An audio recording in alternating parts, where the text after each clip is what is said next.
Hello. Welcome to the Previously On podcast. I'm Jillian Bonani, and joining me today is a guy who's getting yelled at on YouTube for spoiling the Euphoria series finale. It's my husband, Tyler Branch. It was live. I was in shock. I didn't know. I forgot we're supposed to yell spoiler warning. I don't know. I'm not good at going live. When you did say it right away in that live, I was like, uh-oh. Like, what Before are we you get doing? in trouble with this one, let me just open up. Spoiler warning. You're listening to a podcast about the end of Euphoria, so we might talk about the end of Euphoria. Is that fair? Rue died. Rue died. Everybody. That's what I said Rue in the YouTube live nearly immediately. But you know what? I thought people would watch it before they wanted to listen to an hour of people talk about it. They were just so excited for the live. They couldn't wait, I think. Yeah. Yep. Rue died, everybody. Or was she dead the whole time? Or I've been seeing these theories going around. What if she was dead the whole time? What if she died in the season 1 finale and this has all just been a crazy dream? I think some people wish that this last season was a dream. Well, I'm not one of them. I enjoyed season 3. This is a pro season 3 podcast, not like the rest of the snarky internet. Yeah, we did It doesn't enjoy have this its flaws. season. It has a few flaws, And but we're I gonna enjoyed talk a about lot that. of it. Yeah, we're going to be getting into all of that, even more crazy theories, reactions, research, analysis. We got multiple top fives happening in this episode.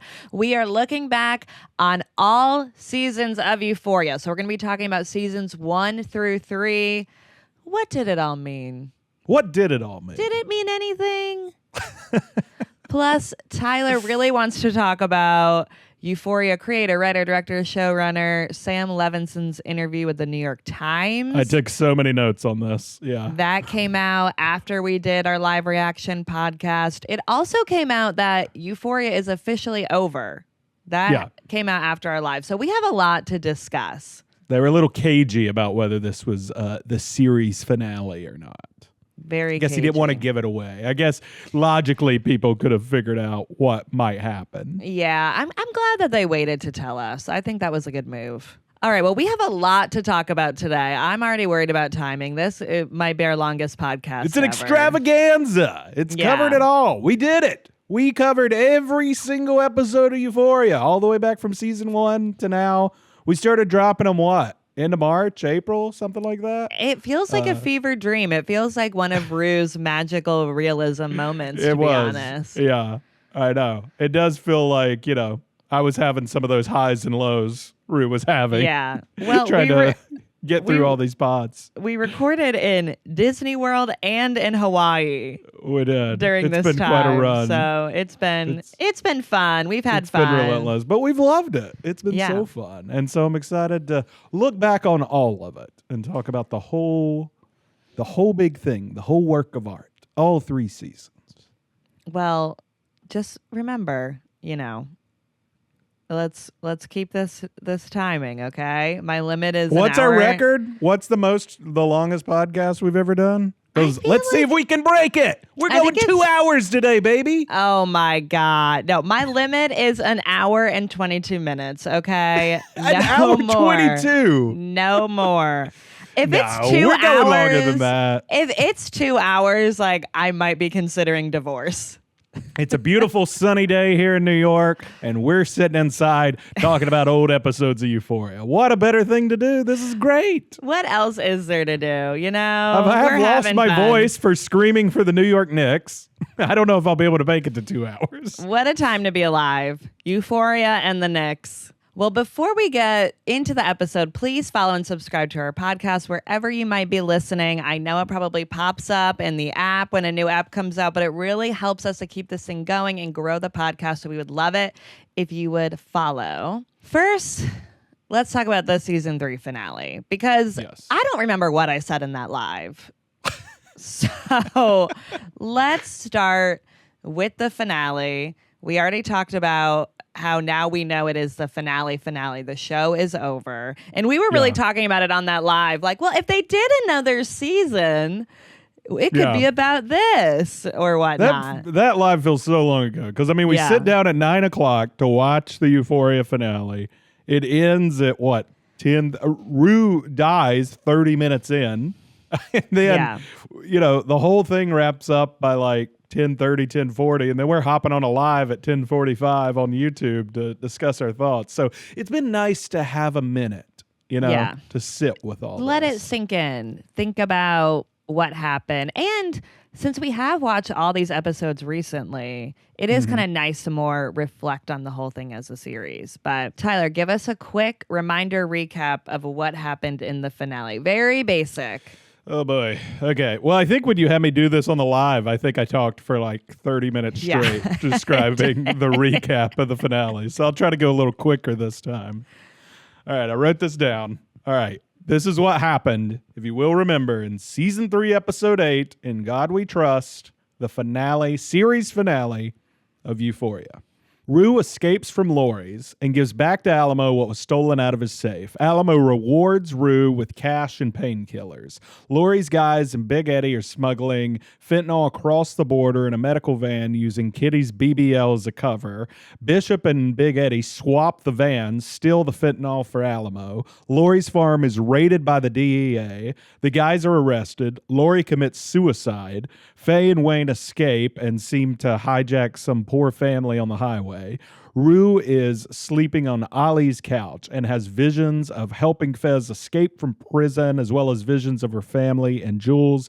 Ali awakes to find that Rue is dead. She is OD'd on painkillers because Alamo laced them with fentanyl.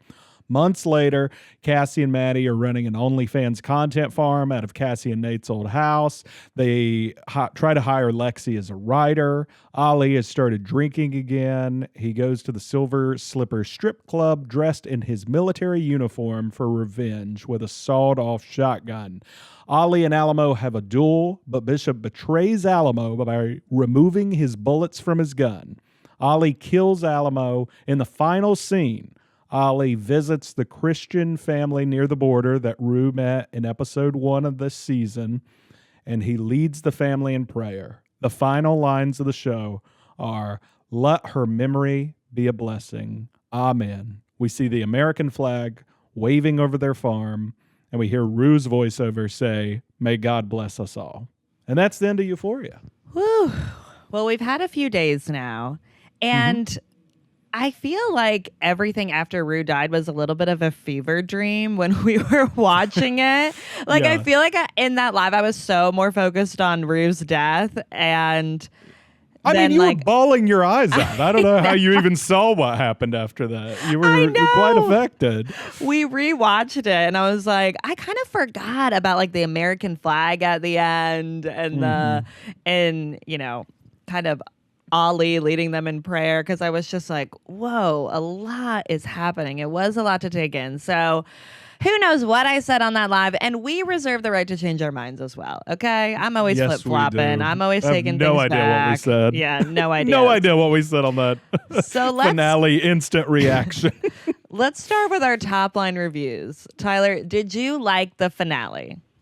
Okay, I would say that this finale certainly had, some odd things about it, some flaws. I struggled a little bit with that epilogue, like back at the farmhouse. But as I've sat with it all week and thought about it, I would say I loved it. I thought the finale was great. I think it's like one of their best episodes ever. I think it really is summing up what the show had to say in a non-cheesy way. But and it almost felt like after Rue dies, you're watching like Sam Levinson, the creator and writer, through Ali, you're watching him almost struggle with what it all means as like Ali's going through his just round of emotions in those AA meetings, just discussing what happened to Rue.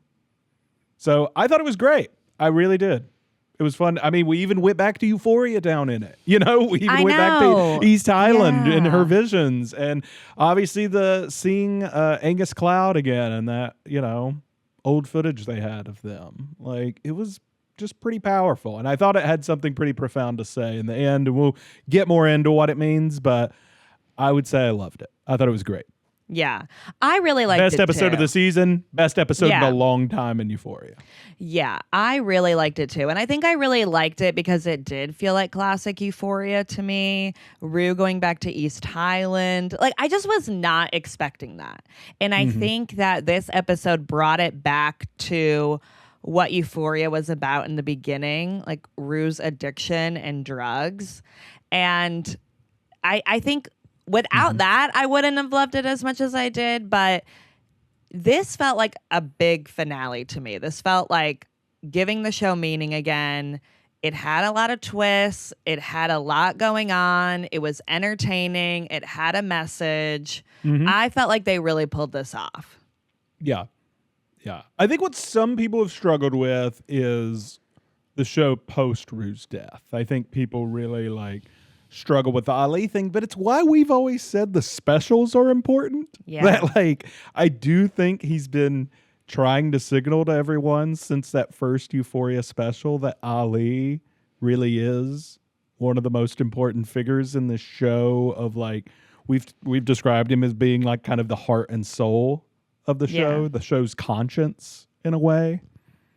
And so I thought it makes sense to watch a guy who we've had talk so much about forgiveness and redemption and be a good person be driven to the point he's driven to at the end of this episode. Yeah, I think for me, I would rather watch that and watch Ali, who never gave up on Rue, who stood by her through everything and really, really tried to help her.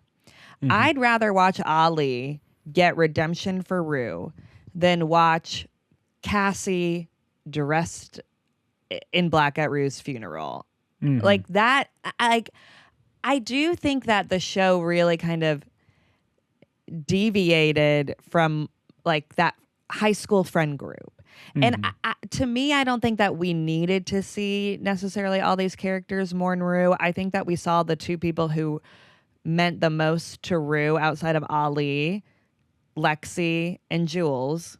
We saw them talk or have a moment of dealing with her death.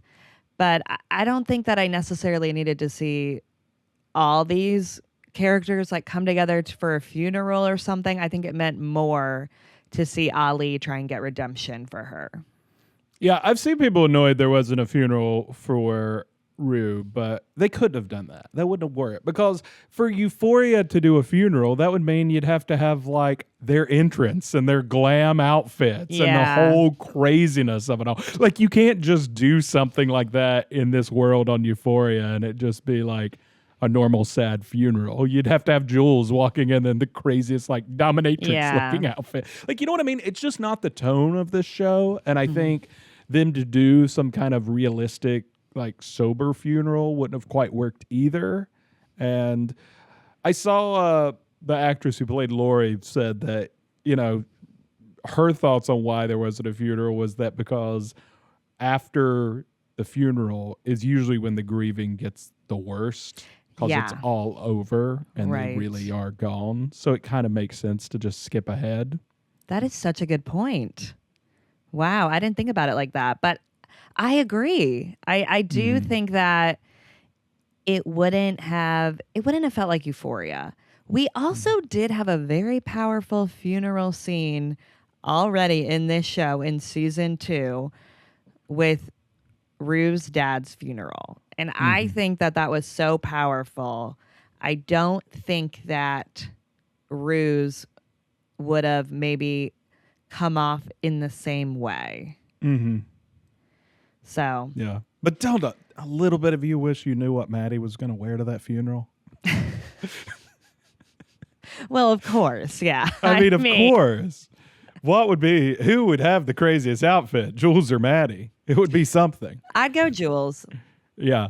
Yeah. I mean, I imagine them looking like Lady Gaga, Abracadabra level, that kind of look. God, yeah. I know. I think it's I'm torn on it. I get why people feel this way because there was so much focus on Alamo at the end of the show, and Alamo was just a character that really was not hitting home for me this season. He just was new and was such a big part of the show that it was just kind of you just wanted to kind of watch the characters that you know and love at this point, especially when the show was ending. A lot of the Alamo stuff didn't necessarily really hit home for me. I didn't love it, but I think it's just the whole point is more of Ollie's redemption. And I think that was a really important story. We also saw somebody get violent that we never thought would really get violent again. I thought it was very powerful. I thought just then you having to reckon with the world where like Rue has been gone and dead now for months. Like this is a world where she's gone. So like I thought that was kind of the most powerful way to hit us. Yeah. Of just having to see Euphoria without Rue. And it makes you realize it's over. Yeah, it's not as interesting. Rue was the anchor of this show. She was the show. There's just no doing Euphoria without her. As much as we've talked about Euphoria story and all these side quests and stuff, there is no Euphoria without Rue. But overall, you'd say you liked it? You'd say you liked the finale? You're positive? I did like it. I thought it was the best episode of this season. And again, I liked that it had a message. I liked what it was saying. Which, let's talk about it. What did this all mean? What was your takeaway? What'd you make of it?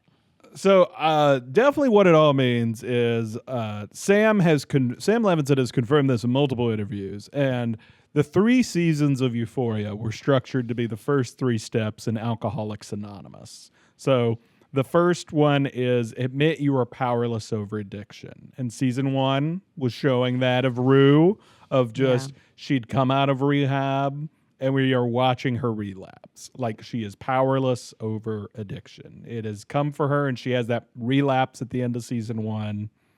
And you kind of do realize then like, oh, she's never going to stop. Yeah, she even says that multiple times. Yeah. So step 1 is admit you are powerless over addiction. Step 2 is coming to believe in a higher power. And so season 2 is her, remember, it ends with her not being with Jules, realizing that that's another addiction, her staying sober and trying to take care of herself and focus on something bigger than herself is how that season ends. Yeah. That makes sense. And then step 3 in Alcoholics Anonymous is turn our will and lives over to God as we understand him. And so you can certainly say season 3 was Rue doing that. I am shocked that God is involved in one of the steps of AA. I did not realize that. But that's what it's all about, yes. Interesting. There are really did not know that. I think there are secular versions of Alcoholics and Narcotics Anonymous you can go to, but I do think the main ones were built around this theme. I think that puts more perspective, though, of why religion was brought into season 3. Because I was wondering, did Sam Levinson, become religious as part of his recovery process? Like, why is this going more religious? I'm sure a lot of people, addicts who feel hopeless, like I think it makes sense to turn to religion or God in that time. And I think that's kind of what I always thought of why this was included in season 3. But to me now, I'm like, oh, this makes a lot of sense. Sure. And I was wondering those things about Sam Levinson too, and was reading about some of this. And it sounds like, yes, he did seem to go through AA, seemed to go through the steps. And I think he was basically describing that he explored like lots of religions and philosophies as part of the higher power and God. And he did say that he does like now believe in God. But he doesn't seem to necessarily, he doesn't want to talk too much about like his personal life and like answer these questions directly. Like I think he does want it to be art that applies to lots of people. Yeah. But it sounds like he does believe in God. I don't know if he necessarily goes to an organized religion, but he knows it's a huge part of what most addicts go through is finding that purpose. And whatever you find that's the higher power for you in this world that can give you the humility to, not constantly be focused on yourself, whatever that takes, I think he seems for. Well, and I think that really is represented in Ali, where he says, I've been Christian, I've been Muslim, I've been all the things. And I think he was really somebody who was able to more stay sober through believing in something and through helping people. I think something you and I disagree with people on, that because we watched all of Euphoria in the last couple months, that people are just adamant that season 3 is nothing like the first 2 seasons, or that it's just so completely different. And we don't, I don't want to speak for you, but I don't really view it that way. I view it as part of telling the same story, but like, especially when you see these steps outlined, you understand what he was going for. And we've always said that a tough part about when people say they love season 1 so much is season 1 is the one that probably the most glamorizes drug use. Yeah. And like, that's what he's doing, is he's showing you the allure of it, of why it's fun, why it's sexy. It's the glitter. I mean, she's, tears of glitter and like surreal imagery. And, Rue has that famous monologue where she's like, drugs are pretty cool. Like, she's like showing you that. And we have always thought that people want to remember season 1 and season 2 as if they're the same, but season 2 is also very different stylistically from season 1, where it's showing you a grittier world as you start to see more of the drug world, how the sausage is made. I think if everything was going well for Rue or for the characters in this show, then that really would not have felt like Euphoria to me. Yeah. But I think when we saw Rue having to deal with consequences of her actions and just having to, just not winning at much. To me, I thought that feels like Euphoria. Mm-hmm. Yeah. And, I've always thought the show was very powerful as a story for America, where lots of people in America have lost people in their families from like drugs, from especially the opioid crisis and now just fentanyl in general. Like, it's pretty terrifying out there. And I do think if you've experienced any of that in your life, it's hard not to just feel that emotional connection throughout Euphoria, that like this had to be a tragedy. Yeah. I mean, I think this was the most entertaining don't do drugs, kids video of all time. Like, it's one of the great PSAs. I think teenagers, kids should watch Euphoria because it makes you not want to do drugs. Yeah. If you are watching this thing, and yes, in season 1, the drugs do look fun and cool. And then in season 2, it really starts to get not fun with Rue nearly dying in that season and her just being so out of control. And you're like, okay, the fun, the glitter is over now. And then I think in season 3 too, when they're showing us how fentanyl is brought into this country, how quickly it can kill somebody who is not meaning to. And that to me then was kind of the like, wow. Like, I think it is a powerful story. After watching this, I'm like, I don't want to do drugs. Yeah. No, season 1 is showing you that like people don't start doing drugs because they see, some addict in withdrawals on the street lying there looking miserable. You start doing it when it seems fun. You're doing it because it's like an escape, something that can like make you feel this euphoria, feel the high. And then, season 2 is like living that life. And season 3 is how that life's going to end. This needs to be a part of the DARE program. I don't know if they still do that. I don't think they do, but we had to go through that program. And if they just would have let us watch this, I would have been like, all right, I'm good. Yeah. I know. The new DARE t-shirt should just be the Euphoria logo. I know. Yeah. I thought, too, them showing Ali testing the drugs was also very powerful. I don't think I've ever seen that in a TV show or movie. And I thought that was really important of, you know, if you are going to do drugs, if you want to dabble a little bit, at least test it. That is important. And they showed how easy it was for Ali to do that. Yeah. To just test it. And yeah.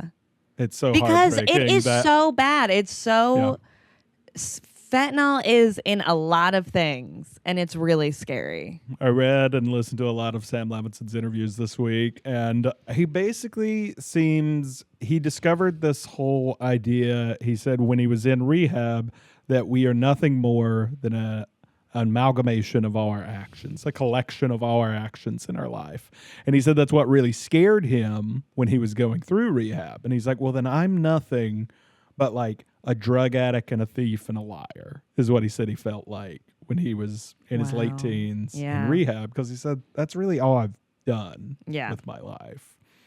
And he wanted it to be more. And so I do think that's kind of what he's saying about Rue, and it's heartbreaking, but he's like, despite all the things she says and wants to be, like when you look at the collection of her actions, this makes a lot of sense. And that's a through line throughout the entire series. There's so many characters wondering if they're a good person or a bad person. And we see Rue striving in this season of like trying to get out of this. She's trying to be better, but unfortunately, like she's trapped in this world.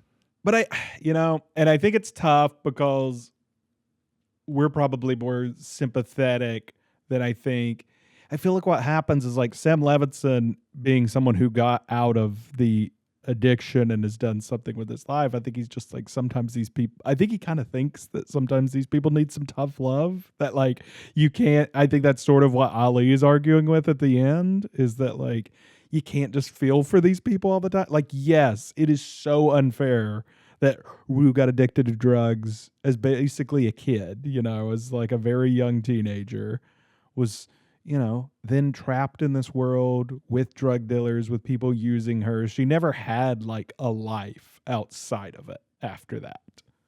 Like she was trapped by Laurie, it's just, it's awful, but I think it's just at some point, like Ali is screaming at her, basically, you do have to just stop. You have to, like, if someone's making you do something against your will, I will, like, use a shotgun to stop them. Like, you can't keep doing this. He's begging her. I know. And she even says in this show, you should not be rooting for me. I'm not a person to put your hope in. Rue is not a role model. But we can't help it. I know. I liked, though, that the final lines, basically, by Ali are let her memory be a blessing. And I do think that's what Sam hopes for this show, is for it to, like, affect more people in this world about, like, just we have to do something about the drug crisis in America. Yeah, I think that's what he was saying this entire season and throughout this whole show. But I feel like in this season is where he really more gave us a glimpse inside the entire world of it. Like, we get somewhat of a glimpse in seasons 1 and 2 with like Fez being a drug dealer. We see a little bit of him dealing with Mouse and like what that all looks like. But then I feel like this season they really took it to another level of showing how these drugs are being made and kind of like how careless it is too. Like someone like Faye is packing these drugs. Faye packing drugs. You don't want Faye packing anything you're putting in your body. He really showed us the dark side of that world in this season. And I think it more like hit home with this. Yeah. He's like, this stuff is smuggled through Faye's digestive tract. It's cleaned off. It's then packed by her recklessly. Yeah. And then just like sent out and sold to people. And then the final line of, may God bless us all with the American flag. I feel like that was really saying, no one's doing anything about this. Like, America does not care. Like, our government does not care. People don't care. And it's like, if you have empathy for Rue as you're watching this show, then you should care. Yeah. I was going back and forth on, I don't think the final shot is just like irony of America. I do think it's all like a wake up call, like what you're saying. I think he really believes that, like, you know, we have to like have hope and strive for like the idea of America, like what's sold out there, the American dream. Yeah, And right. we can't all just be cynical and give up on it and not do anything, because he's very much, you know, Ali's saying you're either doing good in this world or you're not, you know, saying that we really need to be this beacon, that like the American flag waving over the American dream, and try to have hope for that, try to strive for that. Yeah. And I think he's showing how dark this story has been for these kids. That is a much more hopeful ending than I was thinking it was, of like, well, everything's trash. Everything is just done. There's no hope in this. Yeah. But I like that point better. Which it's easy to feel that way. Yeah, I maybe, know, but maybe like, I'm cynical. mhm. And maybe I have kind of reached that point. I think it's hard, though, with watching this season, of watching everyone really strive for something and none of it working out for anybody in this season. So I think then it's hard not to feel a little cynical about it, Of at least course. in the landscape of this show. Mhm. But I do think it is a little bit more of don't give up on it all. Don't you think Lexi saying the Bible stuff, don't you think that was also kind of, because she keeps being like, you know, people die, bad things happen. We and got to it move just on. kind of We got to keeps move going. forward. Yeah. Yeah. And I think, too, the line of let her memory be a blessing. I think it's remember this, like, remember this story. Remember how you're feeling watching these kids try and make it in this world and strive for better. He clearly seems to like this farm. I think he views this farm family, this kind of like pure, untouched America family, cut off from the internet and the modern world. I think he just almost went a little too far with that family, because when I saw that family, I'm thinking of the Duggars. I'm sorry. I know what but you mean. I'm like, this family is giving me Duggars, and we all know how that turned out. Not great. No, I know what you mean. That's what I'm saying. I think maybe his intention for it is not how I read it, because like I did struggle with some of the Christianity of that like that they're specifically so Christian. I think that was my like. issue with it, because in the reality is a lot of those families like that want to, you know, they want to preach one thing and they do another. That's what we've seen a lot of times in these situations, at least. Yeah. I mean, I grew up in a very like right-wing evangelical church that was not very nice to outsiders or to anyone who was different. And so it's so hard for me coming with that baggage of like being from the Bible Belt, like Appalachia stuff, of like my lived experience with like a lot of these kinds of families and how unwelcoming they were and how ungenerous they were. Yeah. So it's so hard for me to then like, and I just want to say, we are not like, I'm not being like anti-Christian or anything like that. Like people are allowed to have whatever faith they need in this world. It's more that idea of I just know this kind of family that's so isolated and so controlling of their kids, that is like that hardcore religious thing that I find odd. I think they came off like that, and that was a little bit of the problem. So I'm like, well, is this girl really happy, or does she just not know anything different? Or because is she she's controlled? so sheltered. Yeah. Yeah. I'm like, these girls are being controlled. That girl's too pretty. She needs to go to Hollywood. It feels a little bit to me like Sam Levinson's a guy who's basically grew up, you know, in LA and New York on the coast. And I think it's a little bit grass is greener, like on the other side. Like you're imagining this world of this Americana family that I'm not sure exists, you know? Like in my life, I have found that like when I moved to New York City, even though people have a stereotype of New York City as being like cruel and rude, like to people, I have found them to be much kinder and more welcoming to different people. than it was in my very isolated rural area. So like I think that's part is what I so struggle with, even if it is just a metaphor, even if that family's not supposed to be real. Yeah. Yeah. And I do think it was a metaphor. I don't think this was like, the Republican agenda, like what some people were taking away from it. I don't think it was that at it's like all. a MAGA thing. No. I think it's like an Americana thing. I mean, that maybe I'm wrong, but like I get what they mean because like Sam Levinson is such a like provocateur troll in this show. Like he definitely puts things in this show to get a rise out of people and say what he wants. He knows he's gonna get the internet yelling at him the next day. And I think he like laughs about it. He thinks it's a little funny.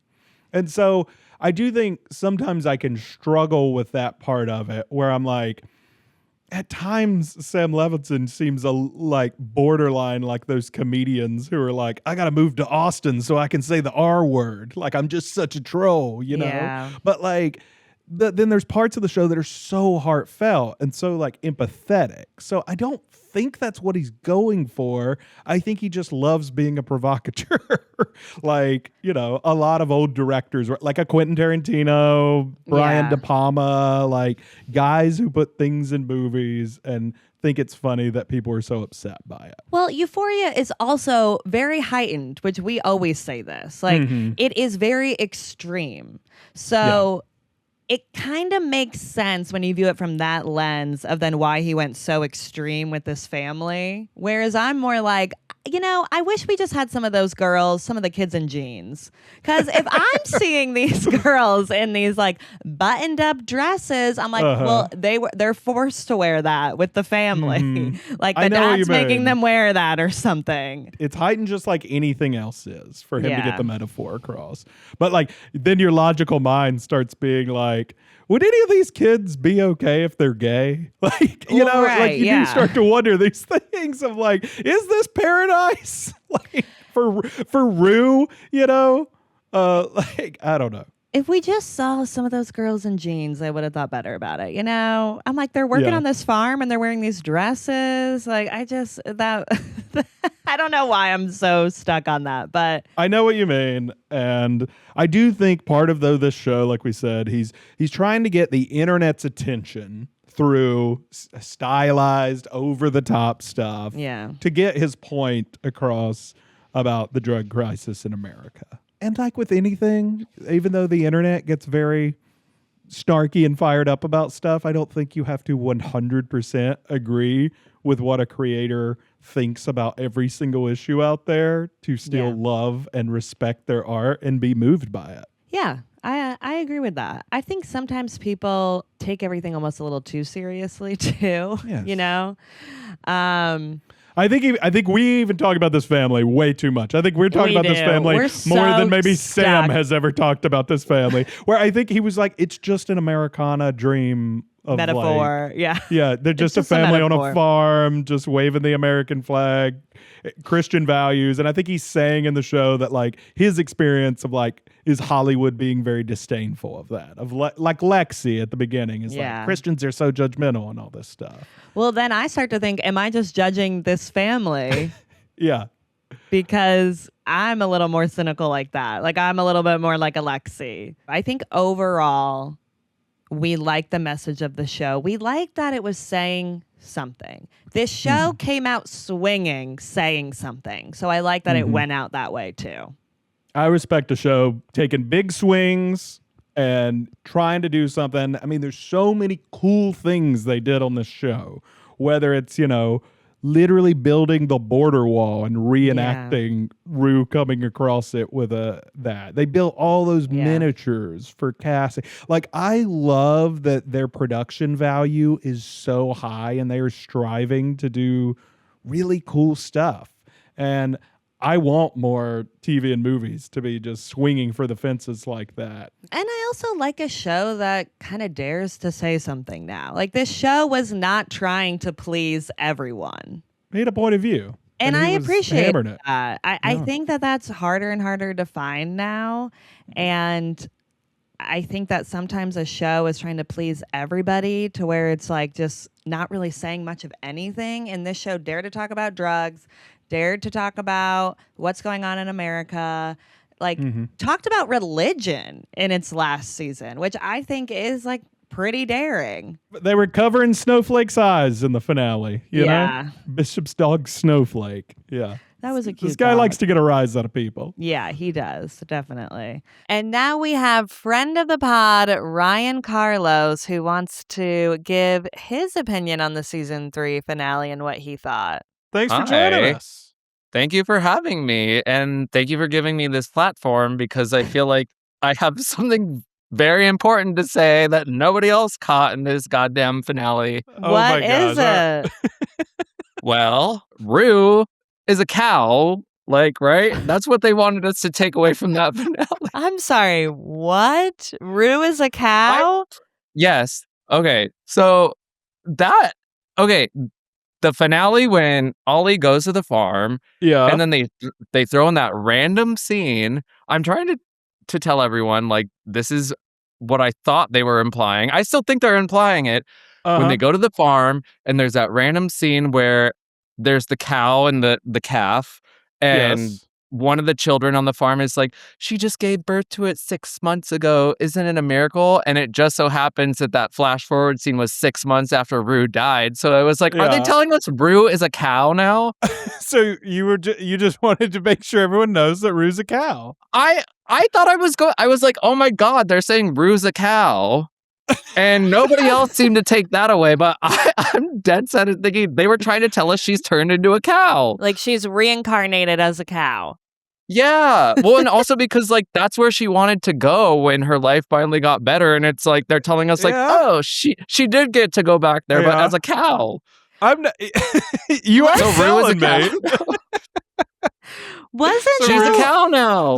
You can't stop. You just continuously saying Rue's a cow is so good. So your big review of the season of the series finale of Euphoria. What else was after I supposed to take away from it? It's Rue's a cow. I thought that Rue wanted to like go back for the birth of the cow. So that was like didn't she say that? Where wasn't she saying I'll be I don't know if she said that. Am I inventing that? I feel like you're making this up. I don't know. Well, I interpreted it as they're saying like, oh, it's a miracle that this cow gave birth to a calf 6 months ago, the same 6 months ago that Rue died. So I'm like, what else am I supposed to take away from that? That she's a cow now. I don't think you're crazy. I think there's a chance there could be some reincarnation stuff. There's also, this was a lot about religion this year. There's all sorts of religions. What is that? Hinduism? Like reincarnation? Yeah. There is a big part of like being reincarnated in Hinduism. And like the cow is seen as like the biggest like life. god in Hinduism as well. One of the biggest gods. So it's like, she's a cow. She's a cow. She's a cow. I think I took it as like just death and life, like the cycle of life, the circle of life. I mean, probably. Or she could be a cow. I don't know. I'm not hating on it. I'm not against it. Honestly, that's like the craziest I don't know theory if I thought that of I've it heard. so literally. Yeah, but I get what you mean. That's not the craziest theory I heard. It could be. It's not crazy. Well, I will say you guys probably have the more logical response because, like, yes, if when somebody explains it now, it's like, oh yeah, maybe it was supposed to represent life and death. But to me, in the moment, the first thing that popped into my brain is she's a cow now. She's a cow. No one. Who would have thought? Who would have predicted that Euphoria ends? Rue cow. To me, it didn't register as like, oh, they're talking about like when life ends, more life begins. I just thought they were trying to tell us she's a cow now. You were like, moo cow, Rue cow. Yeah. Yeah. Moo, Rue. See? Oh my God. Oh my God. Symbolism. God. I don't hate the theory, Maybe she is a cow. What? That sort of sums it all up. Yeah. Maybe she was a cow the whole time. Yeah. Oh my God, you guys. Oh my God. We are losing it. I thought we were just going to get Ryan's thoughts on the finale. It's Well, just Rue cow. well, that was my biggest takeaway from the finale. The finale is fine overall, but Yeah. I wish they did more justice for her character a little bit, but Yeah. I think there was only so much they probably could have crammed into those 8 episodes. So Yeah. Do you think But yeah, Nate's a snake now? Do you think he was Maybe. reincarnated as a snake? What's everyone reincarnated as? No, I think Nate's character, I think they were just doing whatever they wanted to do with him this season. He got beat was up just kinda- every Yeah. episode. Yeah, he was episode. just getting tortured all season long, and then suddenly he's bitten by a snake, and Yeah. Yeah. What'd you think of But- Cassie? How things wrapped up with her in her dollhouse with her them running I kind them of running wanted an more. OnlyFans content farm. I mean, good for them. I appreciate anyone getting their coin. She's an And- entrepreneur. She is.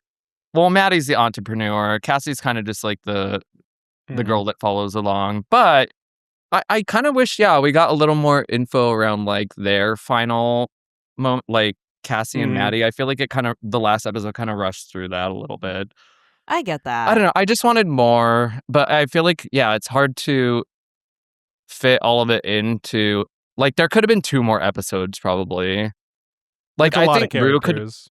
I think genuinely Rue could have died, and if they had 2 more episodes, Rue could have died in episode 8, and they could have done an episode about like the aftermath of Rue's death, and then maybe gone more into like the revenge plot of it all, of like Ollie getting justice for her. But all of it felt very condensed in that last episode, so it was a lot. A lot happened. And- yeah. Yeah. Yeah. But it's fun. Jules It's the never got out show. of her tower.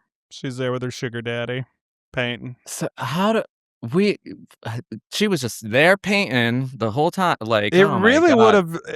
would have brought the point home though if they would have revealed she's painting a cow. Because then we would have been like, oh, I get it. I get where this is going. Yeah. I can't. It's fine. It's the show we all love to hate and love to love also. Yeah. Like, it has its great moments and it has its like really weird moments that don't make sense, but that's what keeps us entertained. So I really liked the finale. I thought the finale was definitely the best episode this season. And like, Oh. I think that they take big swings, and it's okay with me, I guess, if they miss sometimes, because I'm like, I just appreciate that, like, they take huge swings. Like, they try stuff.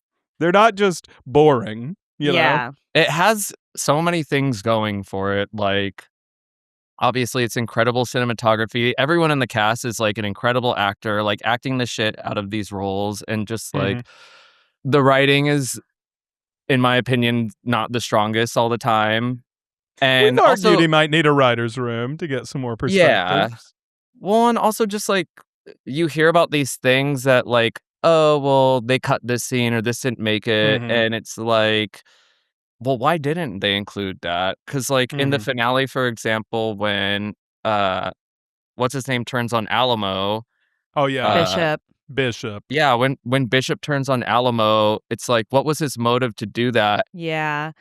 But I kind of like all of us and arguing what Bishop's motivations were. Because I feel like a lot of people had different answers for that. And I think that's kind of interesting that we're all arguing then what it could have been. When did you know Rue died? Did you know when she got back to her house? No. And that whole Well, sequence. We were kind of floored by it because we were kind of hoping. I don't think I realized Rue was dying. Even like in that scene where it's like she's like, I didn't I was like, is this still part of a dream? Like, what's going on? I didn't realize it until Ollie walked into the room basically and was like, like when she's just laying on the couch, I was like, oh, she's dead. When he wakes up again and goes out there. Yeah. But that fever dream was such an interesting way to pitch it, where it's like we're all kind of in the middle of the episode and a little confused by what's happening. And like it feels lucid and like she's hallucinating and kind of, I don't know. I thought and it happened so early in the episode. It was like shocking. Yeah. Like that was really interesting. Yeah. I mean, I don't know. It was very emotional and it was impactful. Yeah. I will say, like, the death scene did feel very impactful, and it was. I felt like the send off could have been bigger a little bit.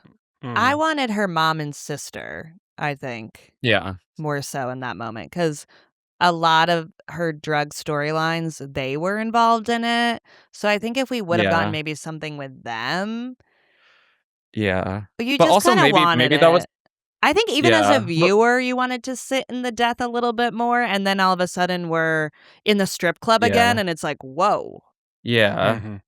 But maybe, I don't know, maybe that was the point. Maybe it was supposed to be like, yeah, drug overdoses when they happen. Like, it's almost like people have already mentally and physically moved on from this person that sometimes it's just not.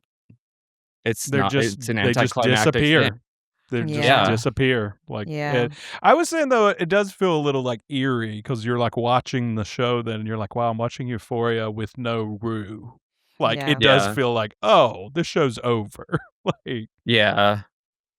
yeah, Yeah, until she I comes know, back as 'cause a cow, and then you're like, I don't know, maybe season 4 cow Rue. So yeah. Well, because I think even before the series finale, we were talking at a bar the week before, like, oh, like we kind of had a feeling she would die, but we were like, what would Euphoria look like without Zendaya or Jacob Elordi? Like, it could just be a show led by like Sydney Sweeney and Maddie, but like even seeing it in those, it's like, I don't know, maybe we don't Yeah. want that show. maybe Like, I we don't don't think we want that. It's not the same. Yeah. Well, great thoughts, Ryan. Well, Rue's a cow. But we'll be thinking about how Oh, Rue's wait. a cow. Yeah, I'm Yeah, actually well, I actually don't hate the theory. The more I sit with it, I mean, you know, it's a happy ending.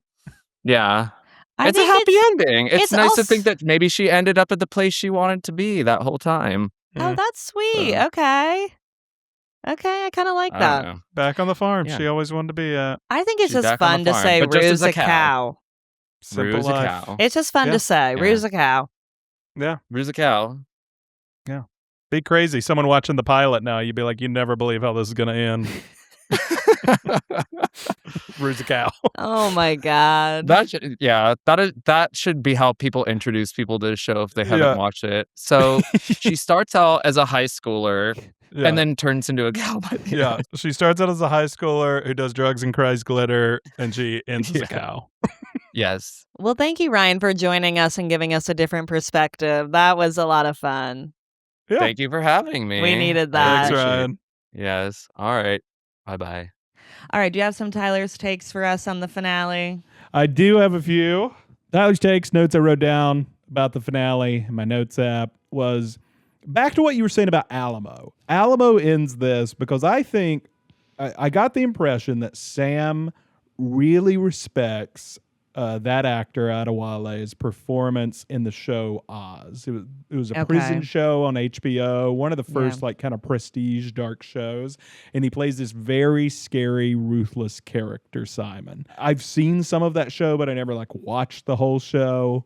And I think if you hadn't seen that show, then the Alamo thing doesn't quite work for you. Like I feel like it works so well for him, for Sam Levinson writing this show, because he's imagining how scary this actor is in the show Oz, and he's referencing that with Alamo. And I don't know if that connects as well if you haven't seen the show Oz. Yeah. And this is nothing on the actor. I thought the actor was great. Well, the actor's he's great. Amazing. I mean, he pops off the screen. He's been in so much stuff. He's a legend. He's great. He's so good. I think the Alamo character just felt so disconnected for me. I think it was hard to kind of bring in a new big bad character. And I get like it couldn't have been Laurie. That just wouldn't have really hit home with this. But I kind of thought it should have been Laurie. You didn't think Laurie would have worked? I don't know. I think that they just wanted to make this story so big. I just don't know if it really would have hit as home with Laurie. I don't think it would have felt as big. Because we've had familiarity with her and her small crew. Yeah. But I think what I would have liked about it ending more with Laurie is because she met Laurie through Fez. So then there's this whole connection throughout the show of like, as much as we love Fez and have so much empathy for his character, I think it would hit even harder of then being like, well, isn't Fez kind of the one who first sold Rue drugs? And then he introduced her to Laurie, and now Laurie's like killing her. But I get it. I get the Alamo thing. I think we were just like, we wished it would have been a character that we hadn't just met this season for the big bad. I mean, now you're selling me on Laurie. Now I'm flip-flopping. I do think, you know what? A lot of my criticism too on Alamo this season was that I thought his intro story that we got for him was just so weak. You hated his backstory about his mom scamming some guy. Yeah, I think Laurie's backstory would have been amazing. And we heard a little bit about it in season 2, but I think really seeing it would have been very cool. That's such a good point. Why didn't we get that backstory? Because then she wasn't the big we heard her bad. say it. Yeah. And I think, though, I kind of wish she was the big bad, because I sort of think that's even more terrifying that we never know if she was telling the truth about that or not. Yeah. Or if she was just manipulating Rue. But she claimed in season 2, when she almost like drugs and sells Rue, that she was like what? Like a soccer mom? She was a soccer mom and got addicted to pills. So she's like, I know that you're going through withdrawal right now. I can see it. I know what that looks like. Wasn't she a former athlete? Is that what it was too? Yeah. And then she had these injuries, and then she like got addicted to it, and then like that would have been good to watch. Like destroyed her whole life, and then she decided to start selling them. She has that whole great speech about how like it affects your brain and makes it where like good doesn't feel as good, but at least bad doesn't feel as bad. And it kind of like explains why she's so monotone and the same all the time. It was a fascinating story, and I do think it would have been cool to see. Actually, it was just Alamo came in late, and it was kind of hard to really care too much about him this season. Yeah. But what's so fascinating about Laurie too is she is so terrifying. She's terrifying, but she's just sitting in that lazy boy watching TV. I don't think Laurie versus Ali would have hit as hard. And he wants that good and evil showdown at the end. Yeah. So he needed someone that we would really think could kill Ali, and that's Alamo. Yeah. Rue dying made me think how when you're young, you think you're young and invincible. And we saw Rue have so many near-death experiences in this show. So many. That's why we thought she was really going to survive. And I know I was kind of thinking she was going to die at some points, but I don't think anybody could have predicted how she died. I don't think that that's how people thought she was going to go. Yeah, I mean, when you think of the near-deaths, it's what? Like season 1, there's at least the one at the end. Yeah. Season 2, checking her pulse. We're worried she almost dies with Elliot. Shocking Elliot didn't show back up in season 3. I think he was maybe supposed to at one point and then didn't. I don't know. It makes you wonder how much was cut out of the show. It's kind of then like, what was the point of Elliot, you know? Yeah. Anna Van Patten, comedy star. I got to say. So good. Her comedic timing was unbelievable at the end. And she keeps popping up, answering questions. I was like, this is great. She played Kitty who got her BBL. And she was just her great. walking around with that BBL. So funny. I mean, get that girl an Emmy. That was great. Comedy star. And lastly, snake deaths. Just wanted to say number one animal aside from mosquitoes that kills humans. Snakes. So, are you serious? Really? Yeah. I saw a chart the other day in a news article about that. So I want to say, makes sense that Nate was killed by a snake. Well, now I'm worried. Watch out now for snakes, I'm going to be everybody. watching now. Yeah. Wow. Terrifying. Yeah. Now I'm scared of drugs and I'm scared of snakes. I think we have thoroughly covered the finale now. Yeah. I can't talk about that family anymore. I know. We really got into it about the family. That girl, quite good looking. Yeah. The one that gets the close-up. And I know, I feel like I'm like, get that girl to Hollywood. She shouldn't be stuck here at this family where it's like, the girl's like, no, I'm happy. Like, if anything, like, the message should be not corrupted. to go to... Get her fame. Get her on the internet. If anything, the message was supposed to be like, she's happy. She should not go to Hollywood. And I'm like, get her in that content creator's house. Get her in Cassie's house. This pretty farmer's daughter is going to end up at, Maddie and Cassie's content house. This is not the dream. That is not like the she's dream. fine on the farm. Let her be milking cows. Just let her wear jeans, okay? While she's milking the cow. That's all I want. All right, you want to talk about Sam's interview with the New York Times? Yeah, because I did not listen. So tell me what we learned. Sam Levinson, New York Times put out a podcast right after the finale aired with Sam Levinson, and he talked a lot about the season 3, and that's where he announced the show's over, that this was the series finale of Euphoria.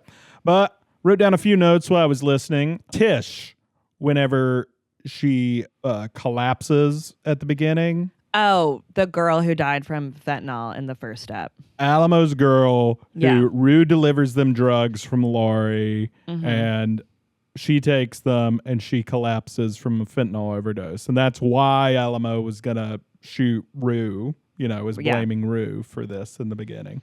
But Sam said that the pills that they give Rue are from that same batch that killed Tish. Oh, that makes sense. Okay. Yeah. I was thinking, did Alamo have Marshawn Lynch put fentanyl in these pills? What how did happened he quickly here? turn this fentanyl around into it? And he said, no, he saved that contaminated batch of drugs that killed Tish in the first one. And that's what he gives to Rue that kills her. Sam said there's a piece of him in each character, and that he does. It was interesting hearing him talk about it, that he was like an actor for years, and he was deep into being method acting for 4 years. Of course he was. I could see that. Yeah. He seems a little extreme. Yeah. This guy sounds like a handful to deal with on this show. But he basically was saying that whenever he writes, that's what he does, is he imagines he's the character and is speaking as them as he writes, becomes each character, which seems crazy. And he talked about how he writes basically only from an emotional place. He doesn't think too much about logic and the plot. He's just, I think he goes back and figures that stuff out. But as he's writing, he says it's all just thinking of the emotion from scene to scene to scene. But it did make me think, while he's talking about doing all this, I'm it's why in TV I kind of think it's valuable to have a writer's room. You get that tunnel vision on what you're doing, you putting yourself into the characters, that I think you start to get too personally attached to things. I don't know. It was interesting though. I don't understand why people would not have a writer's room. Maybe let's try and create some jobs for people in this industry now too. I think it's kind of a little bit of a narcissistic approach of, well, I'm the only one who can write all these characters. Yeah. Which I do think you really see in the finale, is that there's a piece of Sam in every character. Whether it's Lexi talking what she's doing with Rue and with the Bible and her whole take on all that. And then also Ali having his whole speech about Rue's fate. But I think all the way up to Maddie and Cassie of just am I just running a content farm here? Yeah, a meme farm. He did admit he rewrote Rue's fate after Angus Cloud died. I feel like that just makes it hit so much harder too. Yeah, he said that, with Angus Cloud dying, that it was just, he had to. Yeah. He was it has to be the reality of the story. He said about Jules' storyline, they asked him directly about, Nate and Jules getting short shrift in this season. And he argues that he told the story he wanted to tell, and that he viewed it. It's weird because he says he wrote this whole season as a movie. He wrote it as one big long movie. And so I do think it probably would read differently if you watched it all at once. Yeah. But I think the way he thinks of it is in sequels to a movie, sometimes other characters aren't there as much in the next movie. I think he said he's not as worried about in the writing, since he writes it that way. He says he doesn't spend time thinking, does each episode show each character enough? which I get where he's coming from, but it is a TV show. I was just about to scream that. Like, I get that, but it's a TV show. It's not a movie. Again, I like this season, but it felt oddly uneven at parts because of the way he wrote it like this. Yeah. And there was just really nothing with Jules. All that we got was that she's a sugar baby now. That was it. There was really not much there with it. And I'm not saying, oh, I'm mad she's a sugar baby. It's more just like we didn't see any kind of storyline with it. He said this has always been there with Jules, of she was hooking up with guys at a very early age and going after convenience. And he said that despite her dreams of being an artist, she settled on stability of hooking up with this guy because it was convenient. And I get that. And he said that she's scared to put herself out there and take the risks of like being an artist because she just kind of wants she just wants a stable, comfortable life after what she's been through. And I get that. And I do think that the storyline makes sense for the character. We just didn't really see it. It was told in 5 minutes. That was it. Yeah. He said that Cassie is the natural end of, someone who's so desperate for love and on social media that he says at some point you just get to the logical conclusion of like, he does basically compare all of influencer and like where the internet's going towards trying to turn us all into prostitutes, he thinks. That's interesting. I mean, I do think Cassie has kind of always been this way in that show. We've seen it season after season of like, she just wants to be loved so bad. I think that her turning to OnlyFans makes a lot of sense for the character. Yeah. Which we've talked about a lot. He admits that scheduling was a nightmare. He says that they would have to go to the same location sometimes 3 different times, which is just not how TV shows are shot. Like, you go to a location once and shoot every scene that you need in that location and move on. So you don't have to spend all the time and money moving people back and forth to the same places. But he said they didn't. He said it was quite difficult with the schedules of all the actors this season. I really thought this season was good because I cannot imagine that type of challenge. I can't either. Figuring that all out. I mean, that is a nightmare. Yeah. So I thought this season was going to be complete shit because of that. And you got to figure too, like, some of these actors probably were not thrilled that this is coming so late this season because he made The Idol. Yeah. So I'm sure some of them were like, well, if you did this 3 or 4 years ago, like we were supposed to, I would have been fine. But now we waited so long, I'm not going to push this big movie for this TV show. Yeah, there's a really interesting Hollywood Reporter article that details what they claim is the falling out between Zendaya and Sam Levinson. And it does seem to all root in the fact she thought they were going to make season 3 of Euphoria right after season 2. And when she found out he was working on The Idol instead, she seemed to get quite upset because it seemed to be delaying things she wanted to shoot, movies she wanted to shoot. It seemed, and not just her, it seemed to like a lot of the crew or a lot of the cast seemed tied up having to always have this time reserved for Euphoria.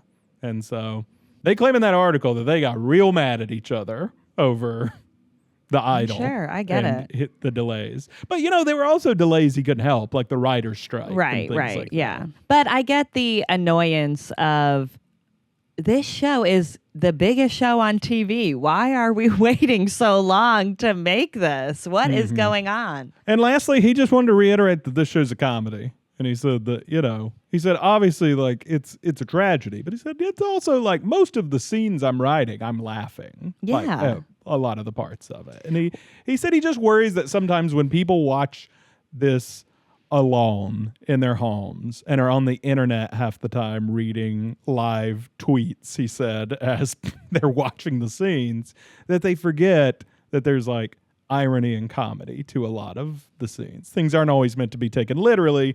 And he claimed in their like screenings and focus groups for the show that like the show played much better in a live audience where people would just catch the fever of laughing at a lot of the scenes. Well, I remember when we first started rewatching this show, and you were watching for the first time, I was rewatching.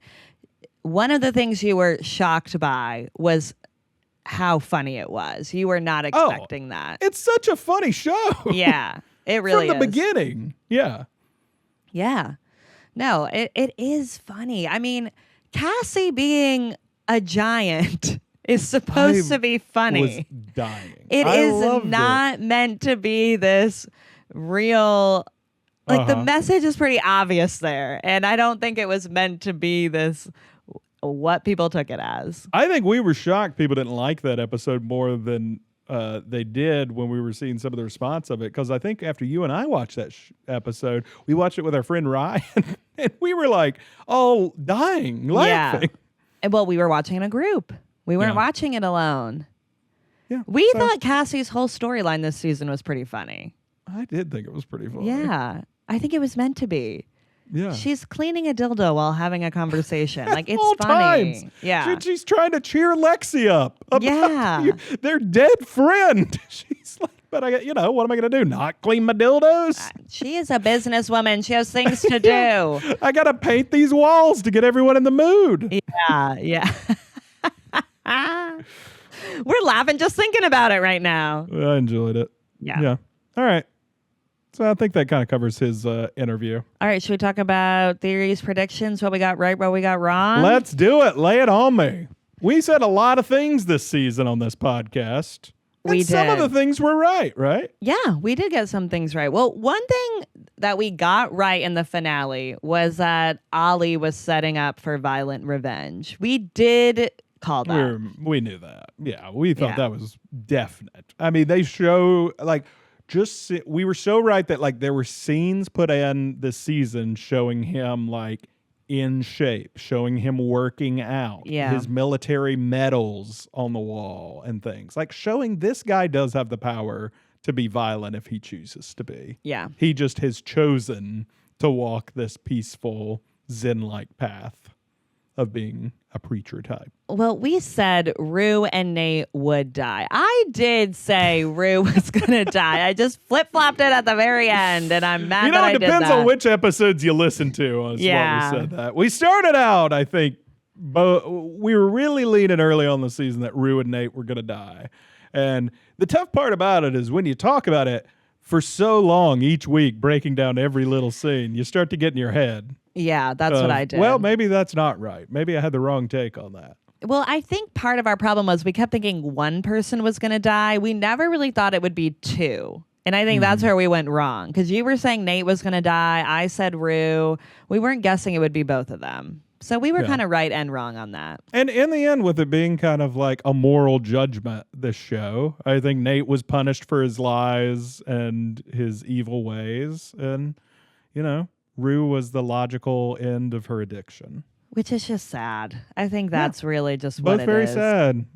We were hoping for some redemption in this show. We really did think that it could end in redemption. And that, I think, was the more optimistic view that we had with it. But don't you think that maybe Maddie got redemption? Because I think Maddie, in a way, forgave someone who did something terrible to her in Cassie. I would agree with that. I do like how Cassie and Maddie ended.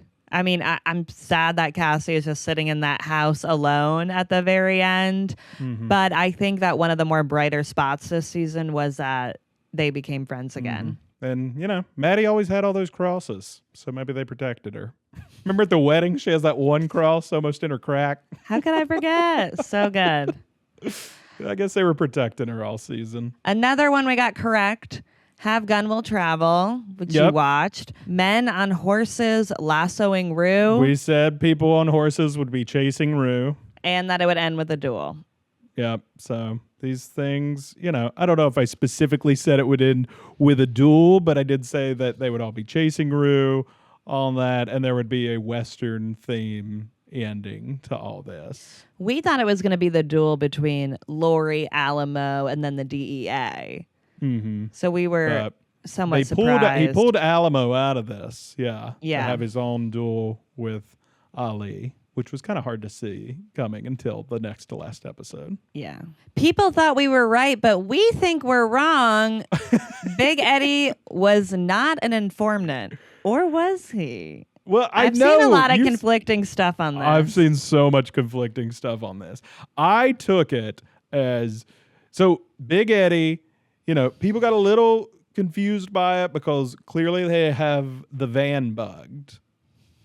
But I think that's because Rue got the warrant against them by entrapping Wayne on that phone call. Yeah. So, I think, and then after we find out about the whole fentanyl switch thing and that they raid Laurie's and they have Big Eddie there sitting there and the DEA talks to him, Big Eddie says, I quit.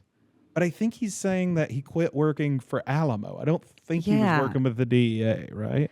I don't think so. I think you would have to make that more clear if he was. You have to have a payoff or something. Because in the end, he didn't really help the DEA. He helped Alamo. He helped switch the van. So as much as I appreciate people giving us credit that Big Eddie was an informant, I don't think he was an informant. I don't think in the end anyone was an informant. I think we were right that we said Bishop was not an informant. Yeah. Because there was a whole internet theory that he was. We were saying he's not an informant, but maybe he will betray Alamo, which did happen, that he betrayed Alamo. And then Magic just disappeared. We don't know what happened with Magic. That was also kind of I guess Rosalie had a concert. I don't know. Yeah, I know. That didn't really go anywhere. We were hoping for more for Magic. Maybe it's on the cutting room floor. Who knows? Yeah. Maybe he'll release the deleted scenes one day on Blu-ray. Some other things we got correct. Rue would be buried up to her head. Yep. That was one of our first slam dunk predictions. Yeah. And they show that on the TV scene. Yeah. And Cassie would sleep with Dylan Reed. Oh, we knew that as soon as I saw Dylan Reed. Well, that wasn't a crazy prediction to make, I will say. That one wasn't crazy, but yeah. All right, let's do some listener comments / questions. Great. Someone said, what are your thoughts on Laurie's death?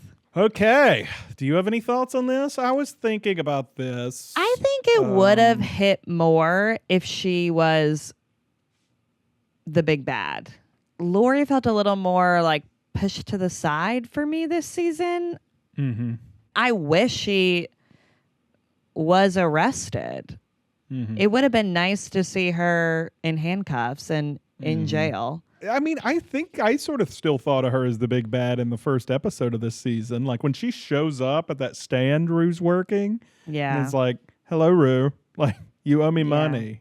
It's ooh. Yeah. So I was trying to think why she kills herself instead of just being arrested.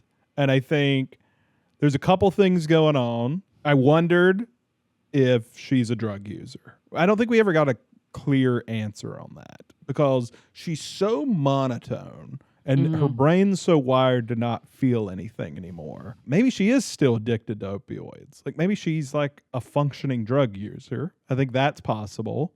And so she couldn't imagine not, going through withdrawals and what that would turn her into. That's interesting. Think maybe somehow she's off them and just sells drugs, but well, I don't know. We don't know. We never got her backstory. It we don't wasn't know enough clear. About her. Yeah. I think also, she likes to be in control. That was her whole kind of reason for becoming this drug lord in that story she told.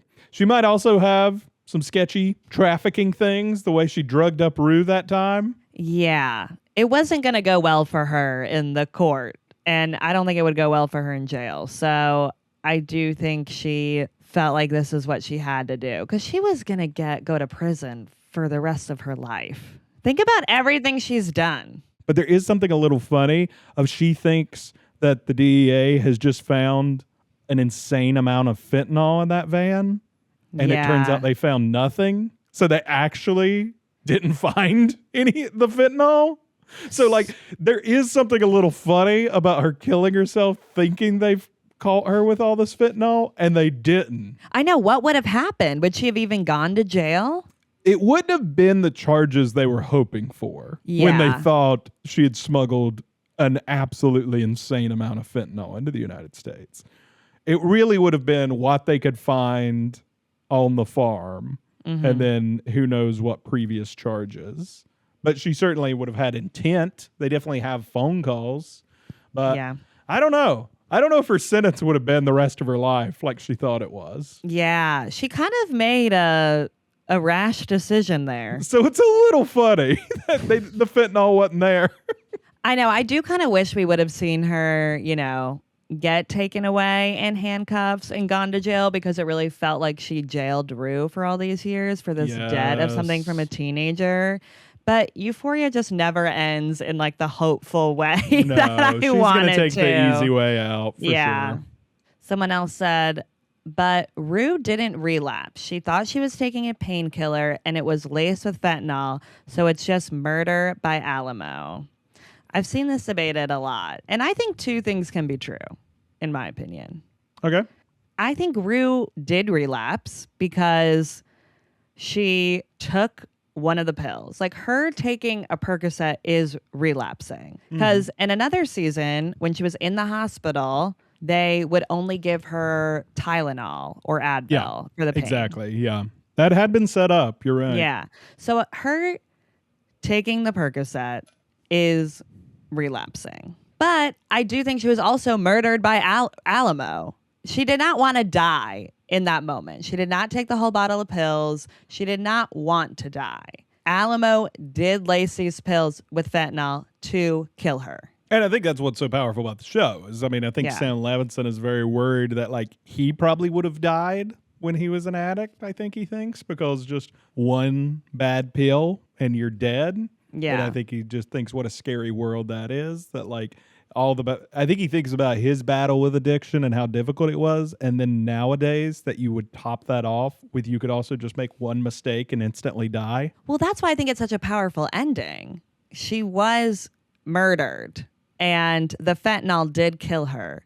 So I think she did relapse. So what I think happened is when Alamo lays out the two pills in front of the Coca-Cola, both of those, I think, are regular Percocets. Yes, agreed. He takes it was one, a regular one. and she takes one. And he leaves that bottle of pills knowing that Rue can't help herself and will steal them. Will take them with her. Yes, and I agree with that. She took the bottle of pills and took more of them. And what was in that bottle was the fentanyl-laced ones. So that's the relapse.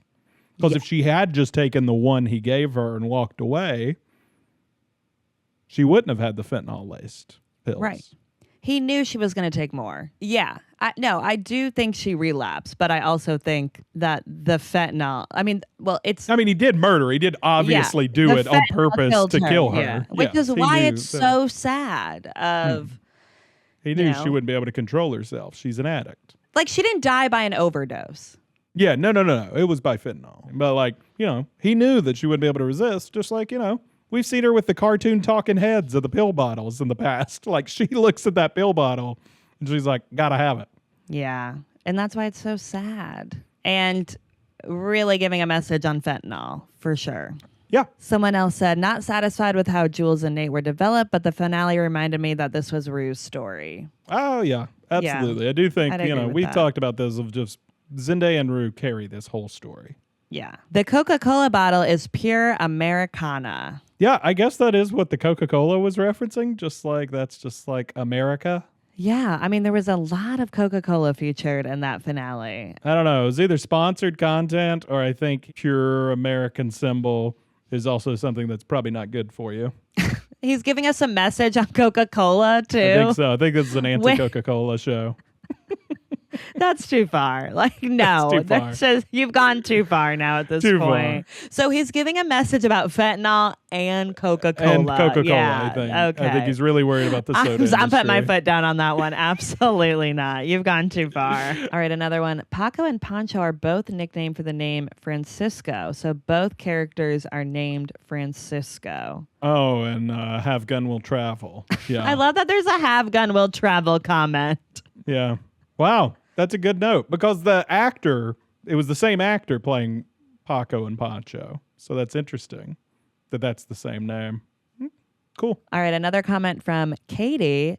Definitely was shedding quite a few tears during the whole Zendaya Ali sequence. I just wish we could have gotten more from Jules and Rue's family. Either way, I'd give this season a solid 7 out of 10. Thank you guys so much for covering all 3 seasons of Euphoria. Thank you for listening. Yeah, thank you, Katie. And I do agree. I know I said I'm fine without having the funeral. I do wish we got something maybe with like Ali and Rue's mom. I did miss seeing Leslie in this moment because we only saw her in Rue's like dream type sequence, and I kind of wish we would have gotten a little something from her. And Gia. I mean, Gia was a huge part of like coming into Rue's room and trying to stop her. I wish we could have brought it back to Rue's mom and Gia at some point in this finale because they were just such a big part of her story with drugs. All right, well, since we felt very similar about the finale, we wanted to talk to some other people, get some other people's opinions on the show. So now we're going to hear from friend of the pod, Kenny Marshall. Kenny, thank you for joining us. Kenny. Hi. We want to hear your thoughts on Euphoria. What did you think about that finale? Ooh, it was a doozy. I'm still processing everything that happened on the show, yet alone the finale, and the way that Sam took the direction he took the characters was more of a realistic approach. Usually with characters like Rue, there's more of kind of a redemption arc towards the end. And she got out of her addiction, and she's in rehab, and she like got married, and no, that did not happen because addiction, it's a real struggle. It is that is the reality of addiction, and he took it there. It went for a dark turn, but I feel like it was kind of the right turn for her character. And I think though, no matter what, whether you like the ending or didn't like it, I feel like everyone was affected by it. I feel like if it was too redemptive, it would have been corny. Yeah. I don't know. You know what I mean? Like, this isn't The Summer I Turned Pretty. This is like Euphoria. Yeah. Like, not that no shade to The Summer I Turned Pretty, but I'm just saying, like, like the vibes are it just would have been too corny. It would have been corny. Yeah, is anyone going to die on off campus? No, probably not. God, never. I hope not.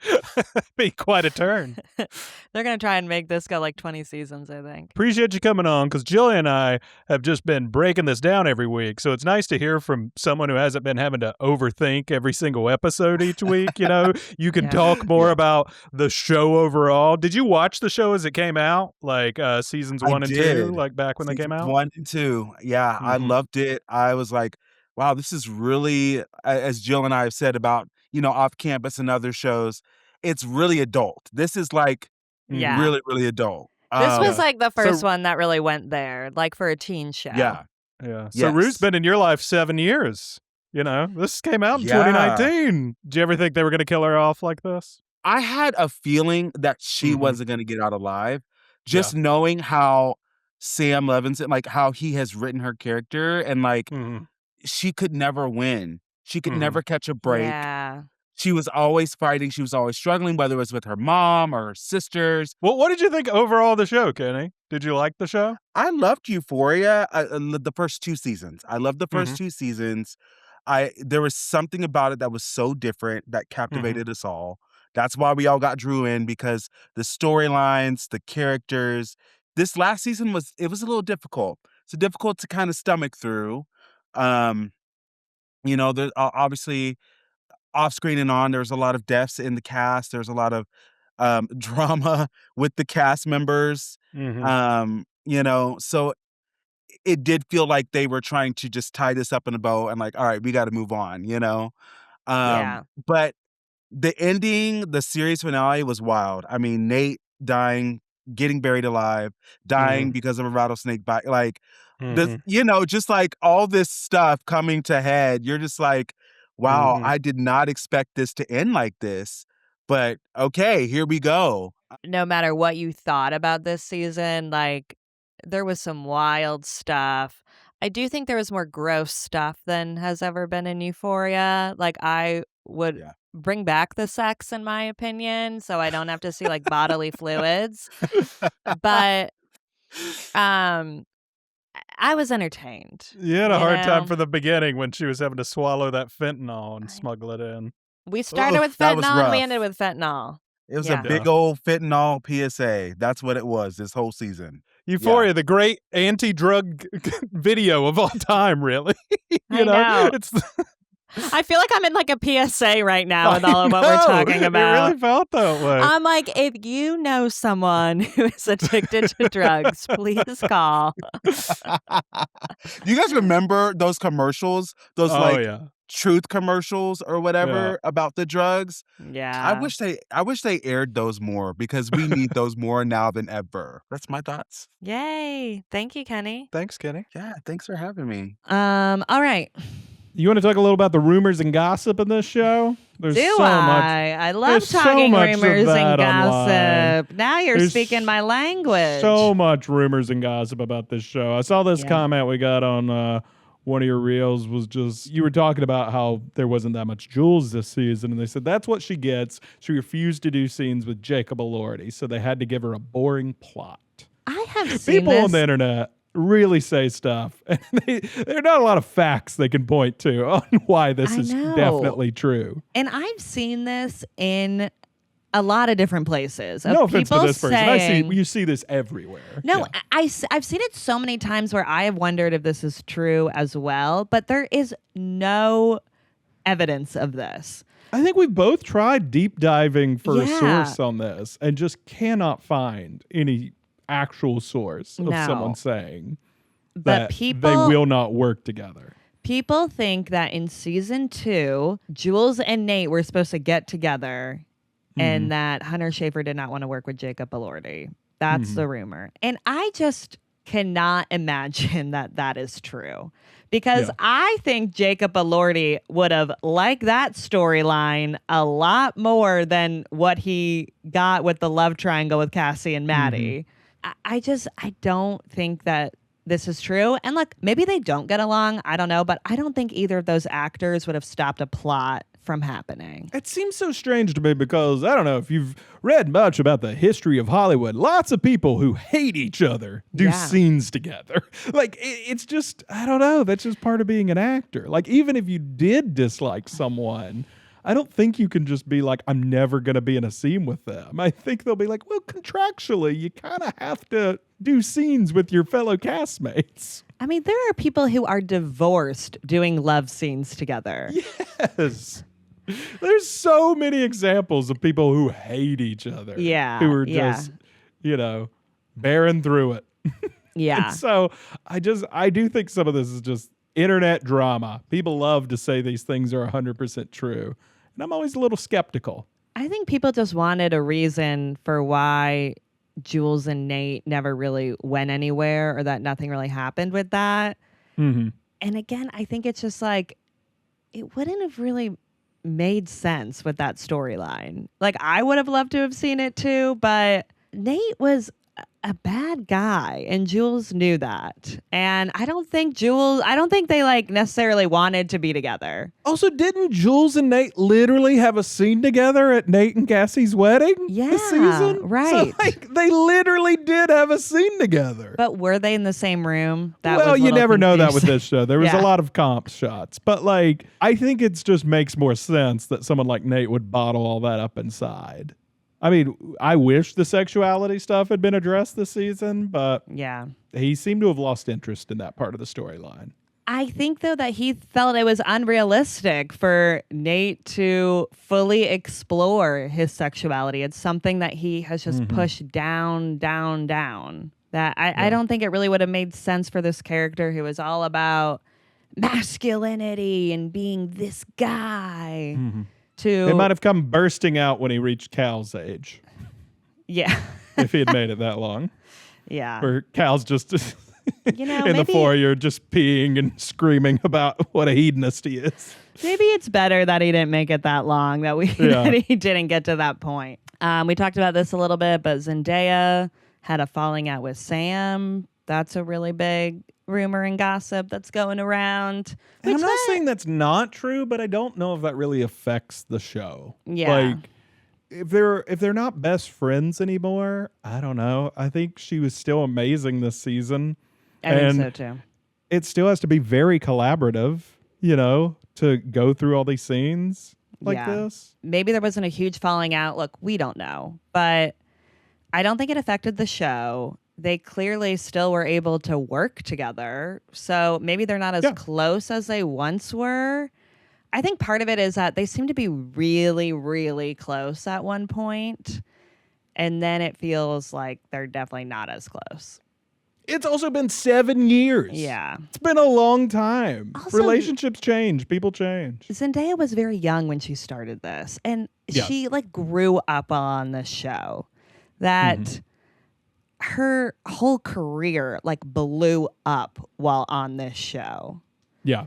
So I think it would maybe make sense if they're not as close as they once were.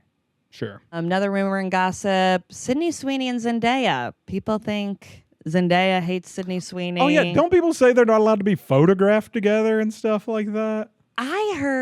I saw some stuff too of people talking about well, they never really have scenes together. And I think that's because Zendaya is the A plot and Sydney Sweeney is the B plot. So it doesn't really make sense for them to cross over much, especially with the way this season was done. She didn't have many scenes with her in the first 2 seasons. No. She's friends really with didn't. Lexi, not with Cassie. Well, that was the thing with the whole girl group of the show. They weren't really all close friends. They were all friends with somebody who was friends with somebody else. And then that's kind of what the group was like.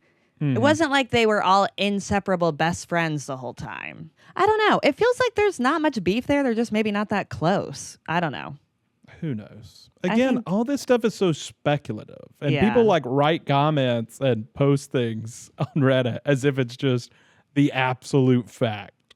A lot of times think that people are not as close on these shows as what people want to believe. At the end of the day, they're coworkers together. And Zendaya was a producer on this show.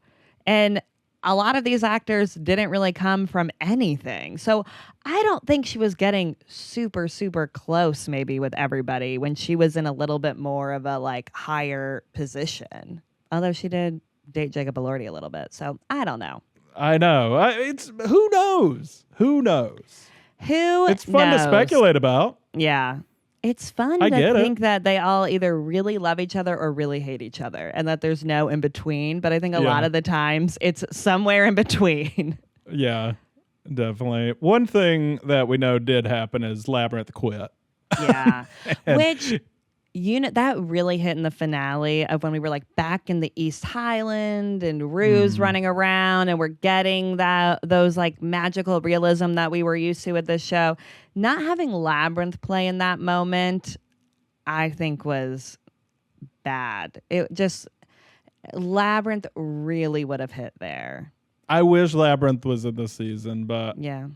And I didn't love some of the music to begin with, but I will say I thought some of the music was pretty good this season still. Yeah, I think it was bad. And I think it made sense for it to be a little different when the show felt so different. Although I did see Labrinth posted on Instagram that some of you think I'm angry about the same stuff, and there's a lot more pressing things to be angry about in this world right now. And he doesn't want to just be lumped in to everyone knows what he thinks about everything. But okay, he is the one who posted fuck He Euphoria. seems like a volatile guy. I'm not going to lie. It's we're wondering because you posted he seems about like it. A musical genius who might be a handful to work with, but I really love his music.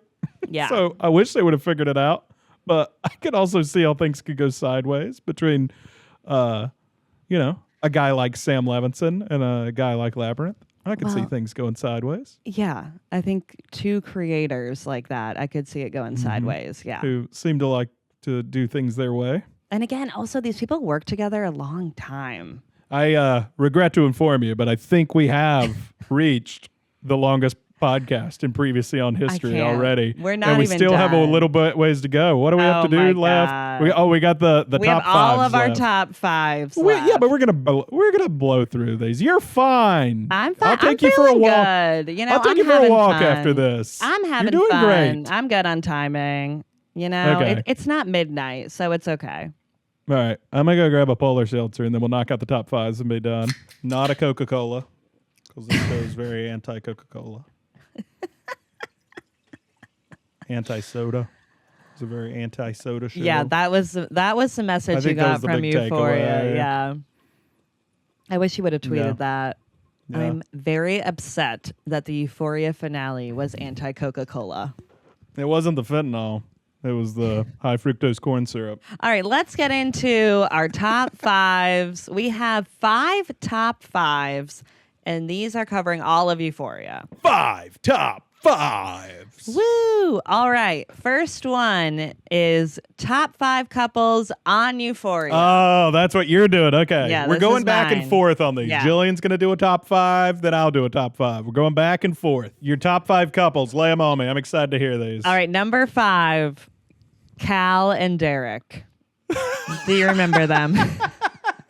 The flashback of Cal and that boy from high school. Yeah, his one true love. His one true love. They went dancing at that bar. They were a main part of Euphoria in my mind. Okay, they were very important to the story.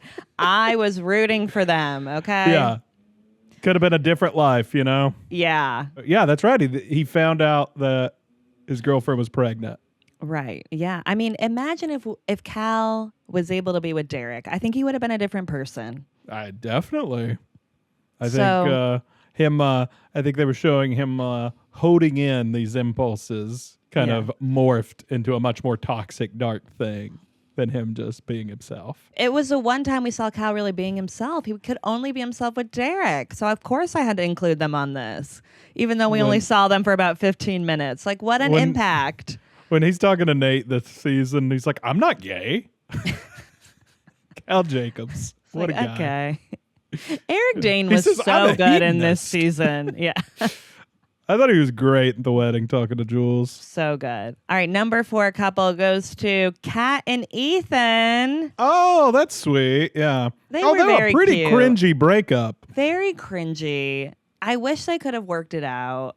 Mm-hmm. They were very cute. It's so sweet in season 1 at the dance. It's whenever so sweet. She finally just gives in to his pursuance. And it's sad that Kat gets bored with Ethan. But you know what? That was before we saw him in the play. And he was so good in the play. He was a freak in the play. Like if you watch Ethan in that school play, you're like, that guy's a freak. So in my head, Kat saw him in the play and then maybe got back together with him. Oh, you think maybe they got back together? That would be nice. No, I mean, I don't really think that, but you never know. They were cute. They were a great couple. Ethan it was a great couple. So sweet in season 1 that he was really a bright spot when a lot of things were pretty dark. So on the internet, what was her name? Kitty Cat something? Kitty Queen? Was that it? Kitten Queen. Kitten Queen. That's what it was. Ethan is a guy that Kat looks back on when she's older and is like, maybe I should have tried a little with that. Like, he was a really nice guy. But she was holding out for a hero. Number 3 couple goes to Rue and Jules. Rue and Jules are only number 3? Only number 3 for me. I'm sorry. Wow. I mean, I like them, but they never got the timing right. And at some point, if the timing is never right, are you meant to be? That's tough to hear because I love them so much. I do. But you're love right. them. Things were never great. No. Things were never going great. I mean, there's at the beginning, they finally Jules leaves her at the train station. Yeah. And in season 2, they're in the weird kind of throuple with Elliot. Rarely were things good for them. No. Maybe one episode or so. But they didn't communicate very well. And they never got the timing right. I mean, at one point, Jules was Rue's addiction. That's a good point. So it was kind of hard to root for that when you saw that it just wasn't going to be great. Yeah. You're right. Things were never great. I mean, we weren't even sure if Jules was into girls. I know. In season 1. All right, my number 2 couple goes to Lexi and Fez. Oh, that's a good one. I mean, come on. That's heartbreaking. We love their scenes. They were electric together. They were so sweet. I'm watching Stand By Me together. And it really felt like... Something in my eye. Oh. They just were a very sweet storyline in season 2. And it was nice seeing the softer side to Fez when he's then dealing with people like Laurie too. And it just seemed like he just wanted to like live in this normal relationship with Lexi, and we wanted that for him too. It's so heartbreaking when he's dressed up, gonna go to the play, and never makes it. And she just keeps checking her texts. I know. He's on his way. We were really pulling for the two of them. I mean, just when he sits down with her at the beginning of season 2 and they chat and are vibing, it's like, whoa.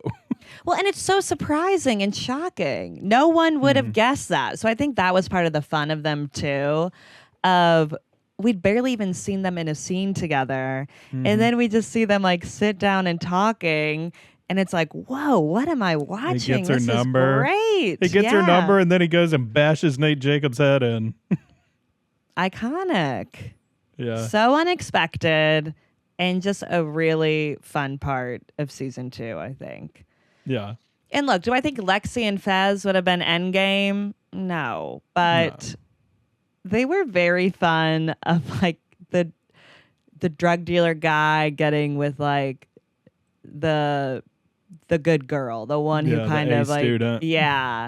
is doing everything right. Like, give me a fun dynamic like that. It's sad she never caught him in I prison. know. Maybe after reading the Bible, she'll have a little forgiveness. Give him a call. Maybe after Rue's death. Yeah. That would have been a good scene to have. That'd be a lot of pressure on Maude Apatow. That- We're just going to say one side of this and you pretend like you're talking to Fez. That's tough. That would have been tough. You're right. Yeah. Are you ready for my number one couple? Number one couple. Lay it on me. You're going to laugh at me. I got to give it to Jules and Shy Guy 118. That's psychotic. That's insane. know, What I are know. you doing, Jillian? This coupling had me No. questioning if I'm okay. You're not okay. Because That's I was crazy. rooting for them. So that's why they have to go number one. I know I God. shouldn't be rooting for them. I know this is toxic. I know it's bad, but I still want it. No. They're so bad for each other. It's a catfish. We don't even know if he means what he's saying. I know, but I think he did. He said, you know me better than anybody, right? He said he meant everything he said. Oh, okay? my gosh. And I haven't forgotten that. You just love that montage, the two of them texting. I haven't seen a better romantic text scene ever. Okay. This is psychotic. You want to say that Rue and Jules had some problems.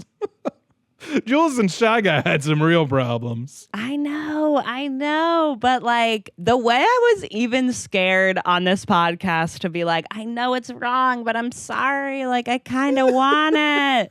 Like that to me, like that's impactful. And Yeah. I do like when a TV show has me kind of like questioning if I'm okay. Like, what does that say about me that I was rooting for this? But I think overall, it was just kind of a fascinating storyline in this show. And I think with Nate's sexuality never being really talked about again, that I'm living in the past then. Do you think Jules painted a portrait of Nate Jacobs when she found out he was gone? No, I don't. But you know what? That scene at the wedding with them, you cannot deny that they did not have some chemistry there. Electric. It was. It was, okay? What could have been? You love Jules and Shy Guy. What could have been? He did give her the disc back in the end, the only copy. I think it also just felt like Jules was somebody who brought out a better side of Nate at times. You know, we saw him give back that disc to her. So I think that's why you kind of were rooting for them a little bit of like, oh, he seems to have this soft spot for her and not for anybody else. So that's All right. all. Great list. Shocking list. What a shocker to start things off on. Do you like that I did not put Cassie in this at all? No, Cassie Cassie's and not in a Nate. good relationship. I mean, I get it. What is it going to be? Her and Yeah. Nate, her and McKay? No. No. Sad. Yeah. Tell me my list is wrong. It's not. Maybe her and Dylan Reed. They got her the most followers. You know what? I was kind of rooting for them at some point. Or Brandon Fontaine didn't Brandon seem bad Fontaine. either. Great list. My first top 5 list that I'm presenting is called Top 5 Pearls Clutched Moments. Oh, if you that's may remember, fun. when I first started watching this show, I could not believe what we were seeing these high school students do. And I would just always have my pearls clutched. I would turn into this Southern man who could not believe what he was saying. Number 5 on my pearls clutched moments. Okay. These are moments, again, that shock me, kind of in a, not in a gross way, but just in an uncomfortable way. Just seeing all this. Okay. So you'll get what I mean. Top 5 pearls clutch moments. Number 5, my pearls were clutched when I saw that micro penis on Skype with Kat. I mean, the Kat Skypes in season 1 are so jarring, but in particular, that man with the micro penis who's just like wanting her to humiliate him is unsettling, I would say. Very. And the way he is touching himself is quite unsettling, I would say. I mean, this is like etched into my brain. I cannot believe this is number 5. This should be higher up. Mm-hmm. Yep. And what I want to say about He's touching himself in a different direction than most people would touch we don't need to describe if you it. remember. Stop. It's quite upsetting. I wish I could forget, honestly. This has plagued me for 7 years, okay? Uh-huh. But my response to people saying that the show took it too far this season with Cassie's OnlyFans stuff, let me remind you about this micro penis moment, okay? Yeah, sure. This was much more shocking than anything Cassie has done in this show. No, there were a lot of things that really made me more uncomfortable in previous seasons. Yeah. I think there's something about them just being full on adults and it being a little darker this season that made it not as oh. Yeah. But when they're in high school. Yeah.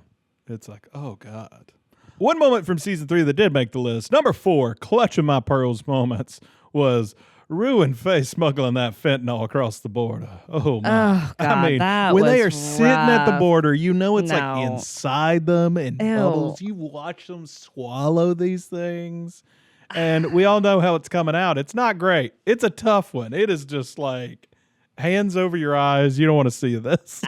I do think I was watching it through my hands. I was so grossed out. This one is it's more gross. I know it's a little more gross, but I still think it's the swallowing that might bother me the most. I mean, it's shocking. So I'm that's why it's clutching on my pearls too. That's why it's on Clutch Your Pearls, because it's not just gross. It is. There's something bodily going on here that I'm just a little uncomfortable seeing. It's them swallowing all these bags. Yeah, it was uncomfortable. That they're covering in lube and then I'm like, you don't need to keep describing remember? it. We got it. We You're all struggling remember with this it. list. Yeah. You are struggling to get through this list. All right, I'll keep going real quick. Number 3 on clutching my pearls moments of euphoria is Cassie riding that carousel. Oh my God. People don't even want to talk about that. That was one of those things I'd never even heard about. And then I watched it and was whoa. Where you are watching Cassie ride around on that carousel and seem to fully climax. And it is just shocking. And you feel so uncomfortable. You see all these people watching her. It's just oh. The shot of everyone watching her in disgust is oh no. Again, you just want to cover your eyes during it. Mm-hmm. I just think people don't know how to talk about this, but it is one of the more memorable moments of Euphoria. Mm-hmm. We just don't know how to talk about it. Yeah.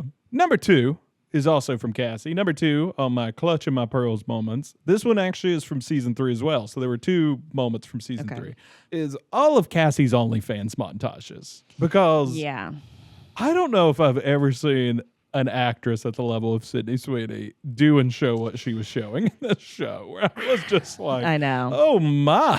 She's pretty fearless. This is, All of them were crazy. I mean, the baby one is psychotic. Yeah. The puppy play stuff, the ice cream owner, the baseball one where she's bottomless and just covering with her hand. There are so many shots this where you're I can't believe an actress is doing this. She's trying to get that Emmy. My pearls were clutched. This had people feeling bad for Sydney Sweeney, thinking she was forced into this because it was so jarring and shocking. They're like, when will no people learn way. that she wants to do it? She's okay with doing it. I know. She wouldn't keep doing it if she wasn't okay with doing it. Like, she wants to do it, guys. I think what was so pearl clutching about these montages was more that this is realistic and that people have these fetishes out there. Yeah, and she seemed to cover That's what's them all. uncomfortable about it. Like, we are kind of going through all these fetishes, and it's like, men like that. Like, that to me is like pearl's clutch. Like, what? Well, she didn't seem to specialize. When she's dressed like a baby? Ugh. She seems to be willing to. She's trying to cover every single one of them out there. Yeah. I mean, she is cranking out the content. You got a fetish, Cassie will cover it for you. She can cover it. Yeah. She covers 1,000 fetishes. Yeah. Before we get to my number one Pearl's clutch moments, I just wanted to hit a couple honorable mentions. Honorable mention was Cal in the foyer of his house telling his family what a freak he is. How he has sex. Penis out. Yeah. Yeah, all these people peeing there. That's pearls were clutched. Yeah. And Nate hooking up with Cassie in the bathroom at that party, and then she has to hide in there. That pearls were clutched because she was like, you're like, whoa. Yeah. Like, we are back to Sydney Sweeney naked again. Yeah. Right there. Right there to kick off season 2. Season 2 opener. Yeah. Yeah. Yeah, that was a shocking... the way they shot that was shocking. Mm-hmm. But the number one pearls clutched moment, well, I just could not believe what I was seeing. Yeah. Was Kyle Jacobs having sex with Jules. I mean, in yeah. the pilot. Yeah. And then it being revealed that he's Nate Jacobs' dad. That is so whoa. Like, Yeah. what? This show is fucked up. Like, Yeah. You know, that is like crazy. It is so tough to watch, too. Yeah. And this is It in is. episode 1. Because she's underage, the character. I mean, Yeah. obviously the actress isn't, but the character was. And it's just like this old man. Just And it's very disgusting. aggressive and violent. Mm-hmm. It's a lot. It is Pearl's clutched. I mean, it has to go to that one. Yeah. And he's so like fetishizing her. Like, Yeah. you go out dressed like this. Like, oh, you don't follow the rules. Like, ooh. Yeah. My pearls were clutched. Yeah, it's So, got to go to that's that it. one. I would have added onto this list, pearls were clutched. Mm-hmm. I would have added Maddie having sex in the pool with Lucas Gage. Oh, yeah. That's always really bothered you. I don't know why that one didn't bother me as much. I don't know. I think it's just like everyone watching. You couldn't believe she'd done this. I think I Yeah. just couldn't believe. I was like, oh my God. To me, that was shocking. My next top 5, I will be presenting the top 5 magical realism bits in all of Euphoria. So these are the moments where we like suspend reality and we're like in Rue's I head love these. and it's not really real. Yeah, where you're seeing Necessarily. something that's making a point, Yeah. hitting a truth, but it might not be literally happening in the plot. My number 5 goes to Zendaya's song and dance in the season 1 finale. So this is that's where amazing. she's high again. She snorts something, and then we go into this song and dance, and she is so good in this. She's so good. It's amazing. The song is great. That It song is of her just and Labrinth, electric. Yeah. And everyone thought she overdosed and might have been dead in that moment. So that's Maybe how she good was. the song and dance was. Maybe she was dead the whole time. We don't know.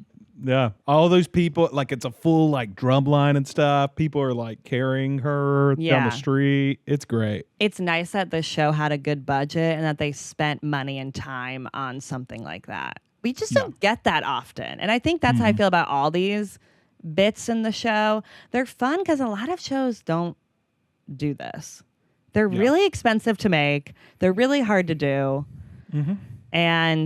But boy, the payoff is good. The payoff was amazing because at that point you're hitting that like just like you're feeling something when you watch these things. Give me a song and dance number in any show, and I'm excited. Zendaya, great dancer. Great singer. Like, just come out with a pop album, honestly.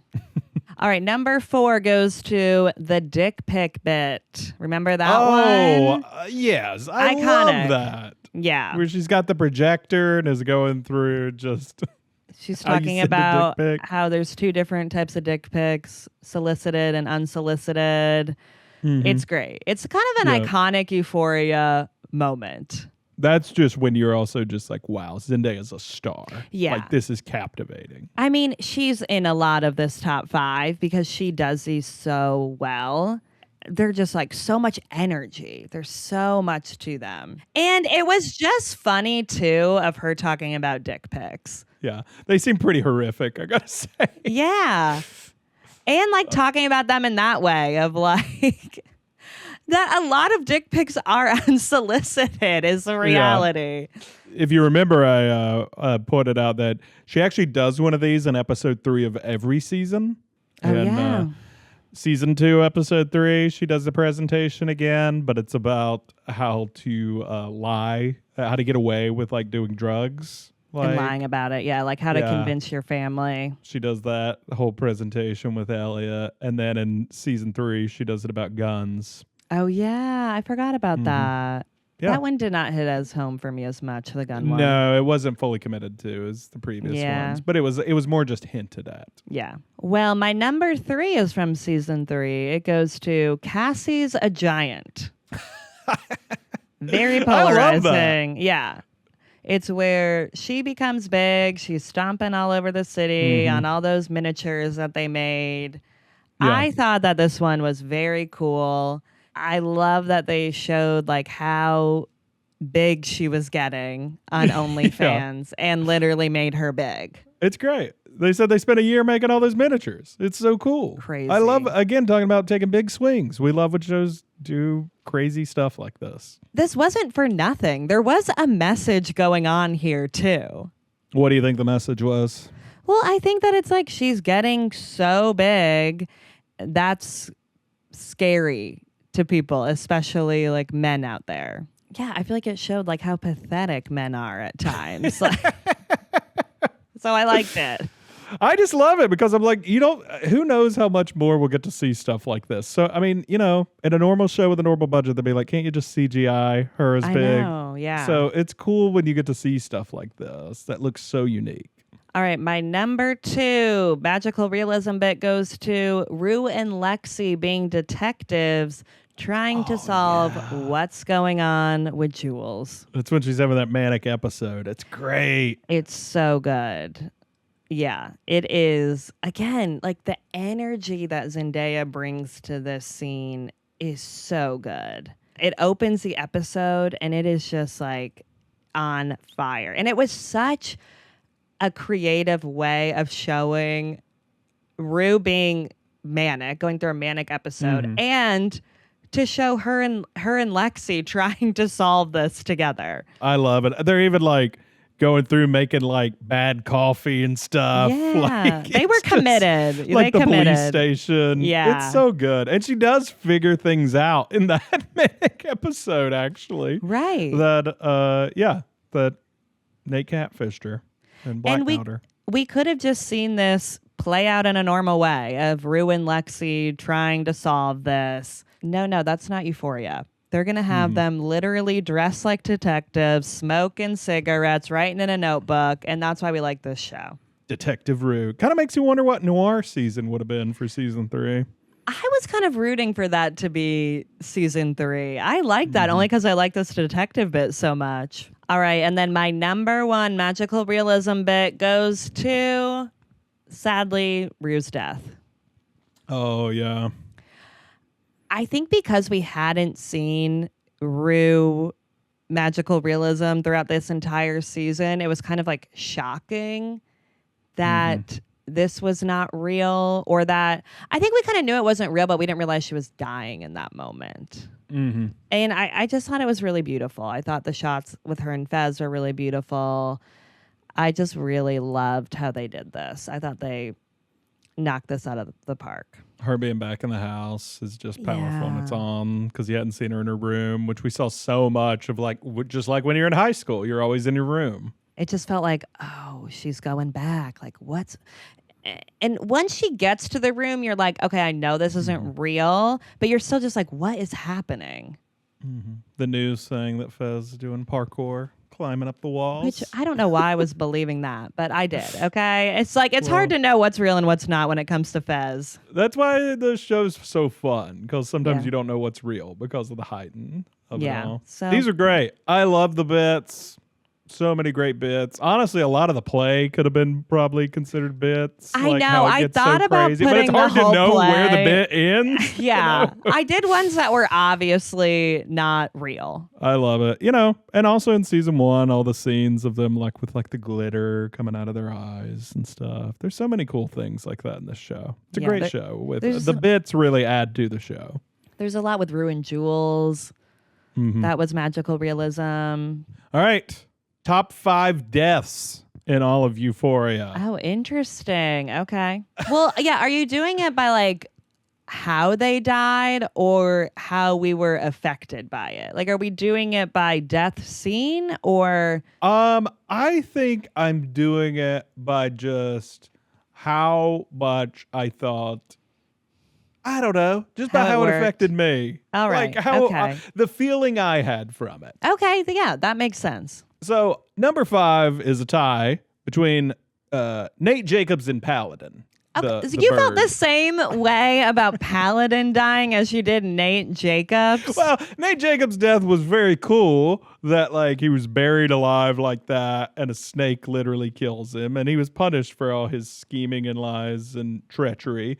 But in the end, it had become a slightly anticlimactic since we'd been watching him just get beat up for 4 episodes, and we're expecting this to happen. Yeah. And Paladin's death really escalated the entire season, because after Bishop poisons Paladin, that's when Laurie and Alamo get into a full-on war that leads to all of this. Yeah, that's true. Paladin's so even though death I didn't really affected care a that lot. much about Paladin to begin with, I mean, cute bird, but Paladin's death affected more of the character's decisions than Nate Jacobs' death did. Probably, yeah. I I don't even know if if they hadn't kidnapped Cassie, I'm not even sure they would have ever paid or dealt with Nate. I know. Number 4, Laurie. Laurie just coming off swinging like that. I did find entertaining, and similar to Nate's, where it's glad to see she got some of what was coming to her. Yeah, I was kind of happy. I either wanted her in jail with handcuffs or dead. So at least we got one of those, because she is a monstrous character. We already talked a lot about her, but she's done some real evil stuff. Yeah. Again, she almost human trafficked Rue to begin with. She's bad. Yeah. She's real bad. Yeah. So good to see her die. Number 3, Mouse. That was Remember big. That Mouse changed dying? a lot in the show, too. How could I That was forget a Ashtray with that bat or something? It was a cliffhanger from season 1 to season 2 it was there Mouse realized that Fez had robbed the doctor that was giving him drugs to pay him back. So he kind of robbed his own money to pay him back. And we knew things were real scary and real treacherous. And then here comes Ashtray flying out of nowhere with a hammer and just kills Mouse, who had been such a scary person in the first season. This was shocking when it happened. Yeah, I was like, whoa, did not see that coming. Yeah, it was. Yeah. Because Mouse was the big bad. Then, you don't mess with it. We met Laurie. Ashtray. My number 2 death in Euphoria is sadly Ashtray's. Because this was sad. Ashtray, it had been hinted at. They had the Scarface posters. He just had to go out in a blaze of glory. And just Fez is screaming at him to put the gun down, to not do this, and screaming at them that there's a kid in there. Don't shoot him. And then Ashtray just has a shootout with police. Gets shot in the head. Very sad, because it was a very enjoyable character. I know. It was sad seeing this kid die. I know he didn't act like a kid necessarily, but he was very young. It was really sad. It was really sad. And I kept holding out hope that maybe Ashtray would come back. We'd find You he just did. had like I thought, what? he just has like a hole in his head or something. He's fine. My God. Number one death in Euphoria is got to be Rue. Well, I mean, yeah. that really was powerful. I mean, Yeah. it was hard not to have like quite an emotional response to the finale Yeah. of just all she's been through, all the near misses, and then just one fentanyl laced pill, she's gone. And that's it. Those were good. Good job. Any death I'm forgetting? I mean, I guess Alamo died. Marshawn Lynch. Oh, yeah. I forgot about that. I mean, a lot of people died in the finale. I guess he died. I don't know if he died. I mean, you could say Rue's dad was a death on this show. I probably would have added that to the list. That's very sad. Yeah. I mean, that triggered a lot of things for Rue. And we kind of kept going back to her dad a lot throughout the show. So Tish.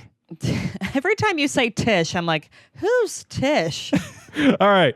And our final thing we're doing on this gigantic Euphoria wrap-up podcast is I wanted us to each rank our top 5 episodes.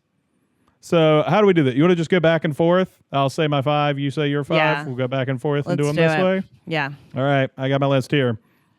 My number 5 is the finale of season 3, In God We Trust. That's a Do you good have that one. on your list? That's my number 4. Okay. So close. Mean, yeah. So, we really thought this season ended pretty strong. And Yeah. I enjoyed even just debating what it meant earlier with you. And it's I like that's that. a good episode. Yeah. Of like when you can have arguments and like not fully understand exactly what it's saying, but like it's clearly hitting you in a way. It's clearly like has something to say and is powerful. Even the way people felt about Rue's death, some people felt like that was a powerful, like interesting story to tell. Other people thought that was terrible and didn't like what they were saying about addiction. So even just like the debates about that, like it really did cause just a lot of conversation. And that to me is a good finale. My number 5 is season 1, episode 3, Ruminations, Big and Little Bullies.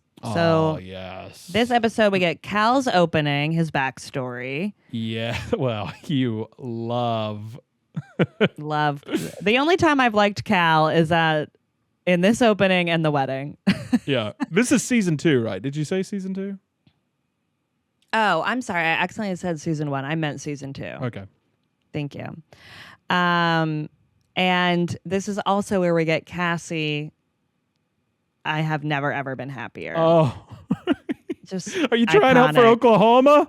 This is a great one. Iconic. And this episode is just kind of like in the middle of season 2 and it's just a great app. So love it. That's a great app. I mean, both those things are iconic. Getting Cal spinning out backstory and getting Cassie's never been happier. Because doesn't that...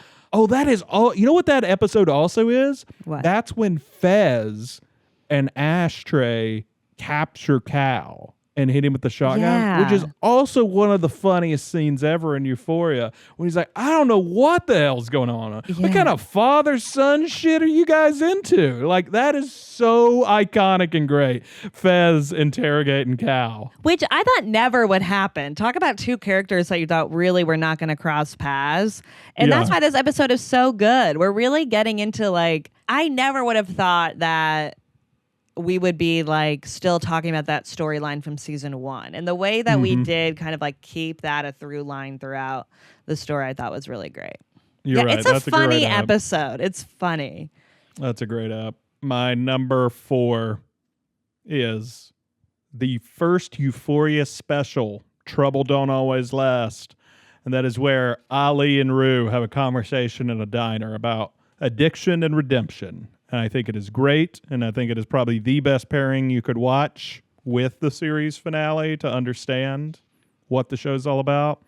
And it's just 2 incredible actors in Coleman Domingo and Zendaya just working it.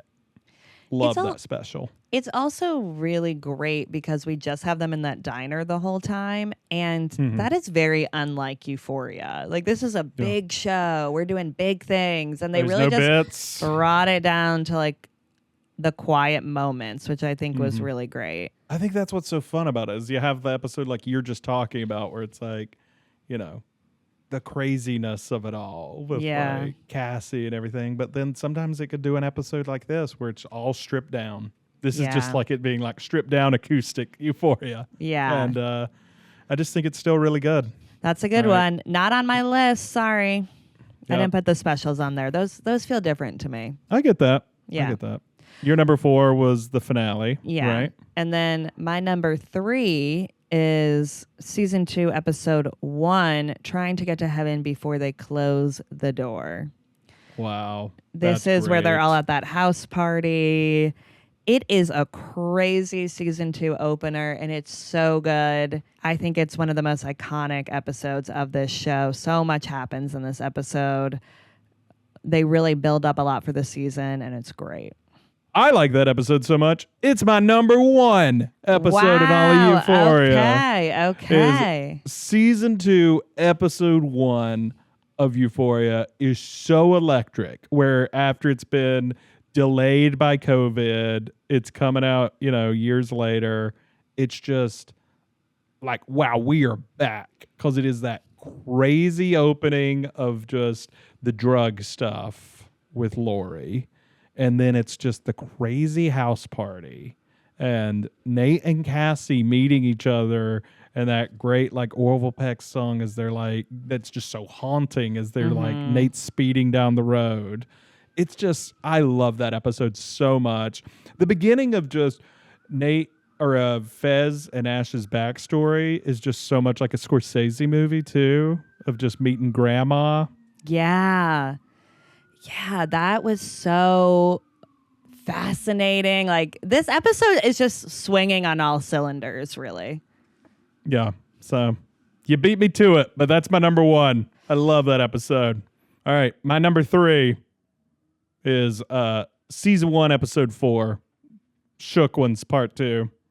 That's the carnival. Well, that's my number 1. Oh, look at us. We both took out each other's number 1s early. All right. Yeah. Talk about the Shook Ones then. It's great. It's so good. I think this is the first episode in season 1 where you're really like, oh my God, like this show is good. This episode just feels really like classic Euphoria, what Euphoria is about. We get everybody in this. We're all kind of crossing paths a little bit, but not.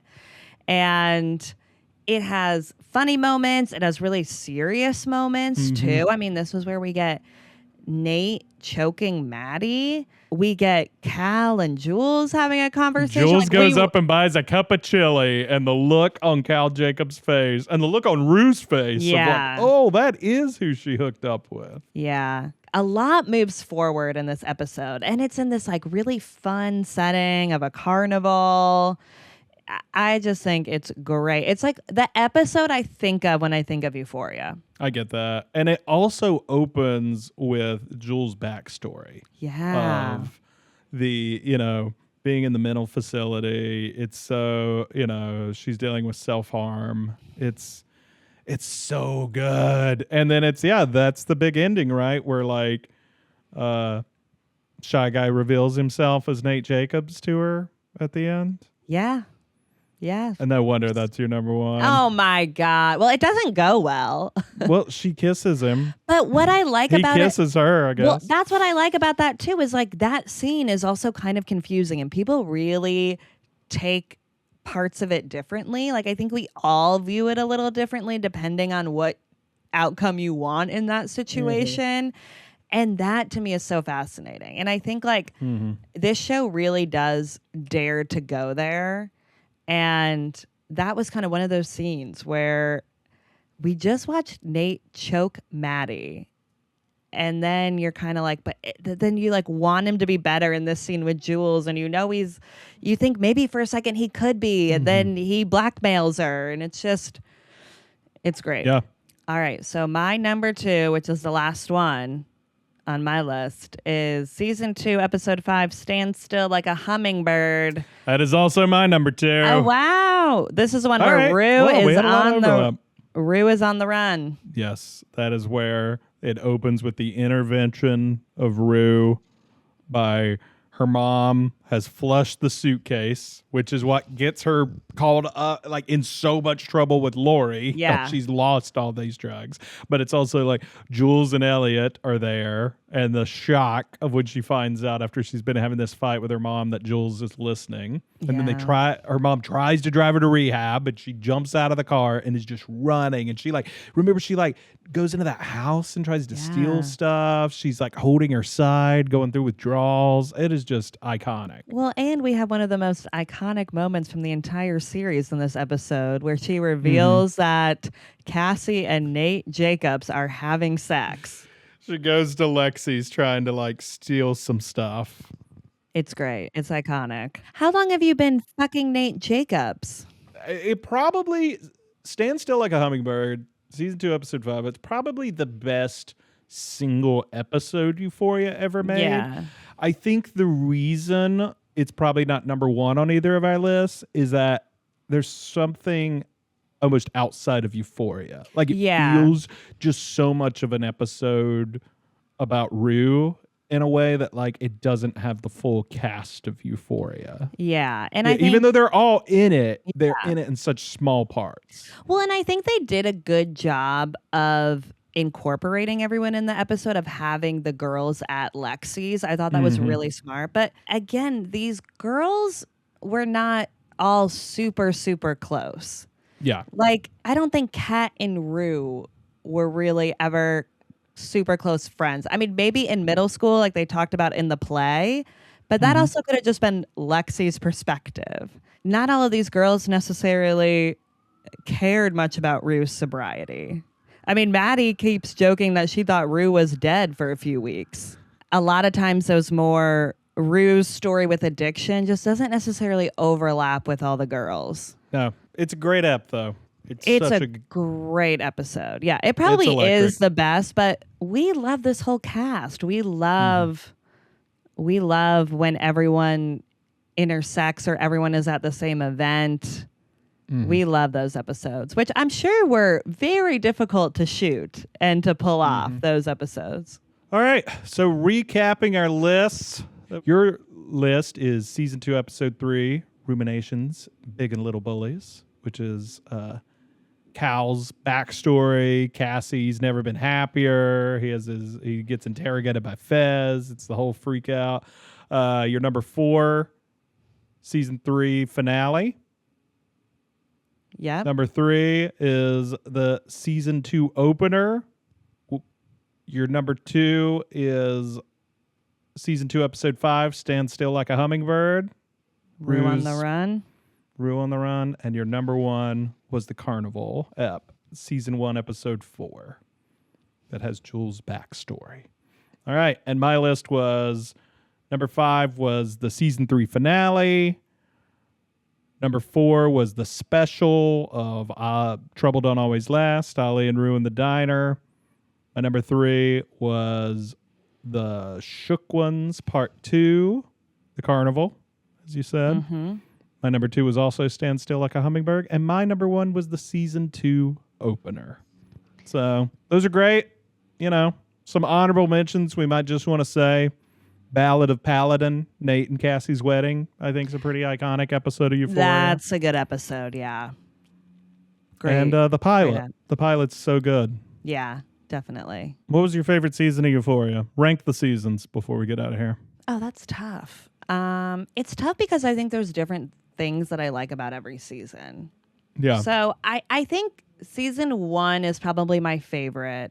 I feel like it had a real like clear story of what it was trying to say, and a lot of those like meme type of moments, like moments that feel big.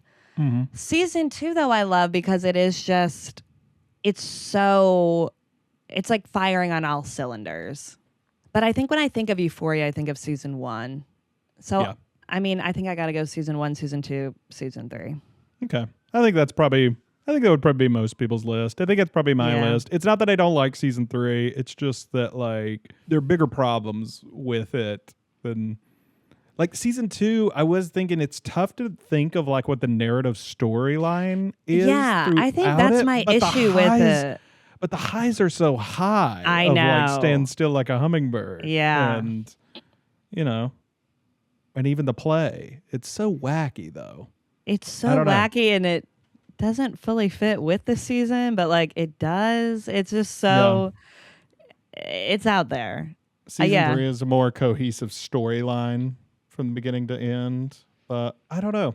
Yeah, I think season 1 is definitely the best season, though. Yeah, I think it's very like clear. We really get to learn all these characters. It's shocking. It's wild. It's kind of all the things that is. It's kind of a miracle. Euphoria. Yeah. Wow, we did it. Did we do it? Longest podcast ever. Oh my God. This was a marathon. All right. Well, we did it. The longest pod we've ever done. Well, that feels fitting, though. We are talking all about Euphoria. We had to talk about all 3 seasons. So what a journey this has been. I loved it. I thought I wasn't going to like the show as much as I did, but I really liked the show. Tyler went in thinking he was just going to make fun of this show and we were going to be able to like poke fun at it. And then he was like, this is really great. Yeah. You know what? In all the memes online, no one tells you the whole thing's about addiction. I know. So I didn't know what I was getting into. Yeah. You just saw Cassie in that Oklahoma outfit and we're like, this show's like, what a wacky wacky. show. Yeah. Well, we have covered every single episode of Euphoria, seasons 1, 2, 3, plus the special. So be sure to go back and listen to those. They're a lot of fun. And I'm currently dropping an episode by episode breakdown of Off Campus. So be sure to check that out. And then I'm going to be covering Every Year After this week as well. So lots going on. Busy. Can you believe I made you do a 3-hour pod in the middle of all that? I truly can't. I think we should talk you okay? more. I think we should talk more about the family on the farm for a minute. I'm still working through some thoughts oh my on God. that. Yeah. Yeah. This went a little long. Well, we had fun. We had a lot to say. There was a lot to say. So, and you know what? Later today, I'm going to say, oh, you know what? We didn't talk about this, or we should have said this. I forgot to say that. So who knows? Never say never that this will be our last Euphoria pod. Great job, babe. I enjoyed it. It was fun. Thank you for going on this Euphoria journey with me. Yeah. I need a break from podding. How do you do all of this? I know. We'll give you a little bit of a break, but you'll be back one day. One day. One day he'll be back on this pod. All right. Well, thank you all so much for listening. And be sure to follow our podcast wherever you get your podcast. Rate us 5 stars on Spotify and Apple. We would love that. It really helps. Subscribe and like our videos on YouTube. Buy our merch on Etsy. We would love that. Thanks for joining us on this Euphoria journey. We hope you had fun. Bye. Thanks and for God listening. bless America. Oh, my God. Goodbye.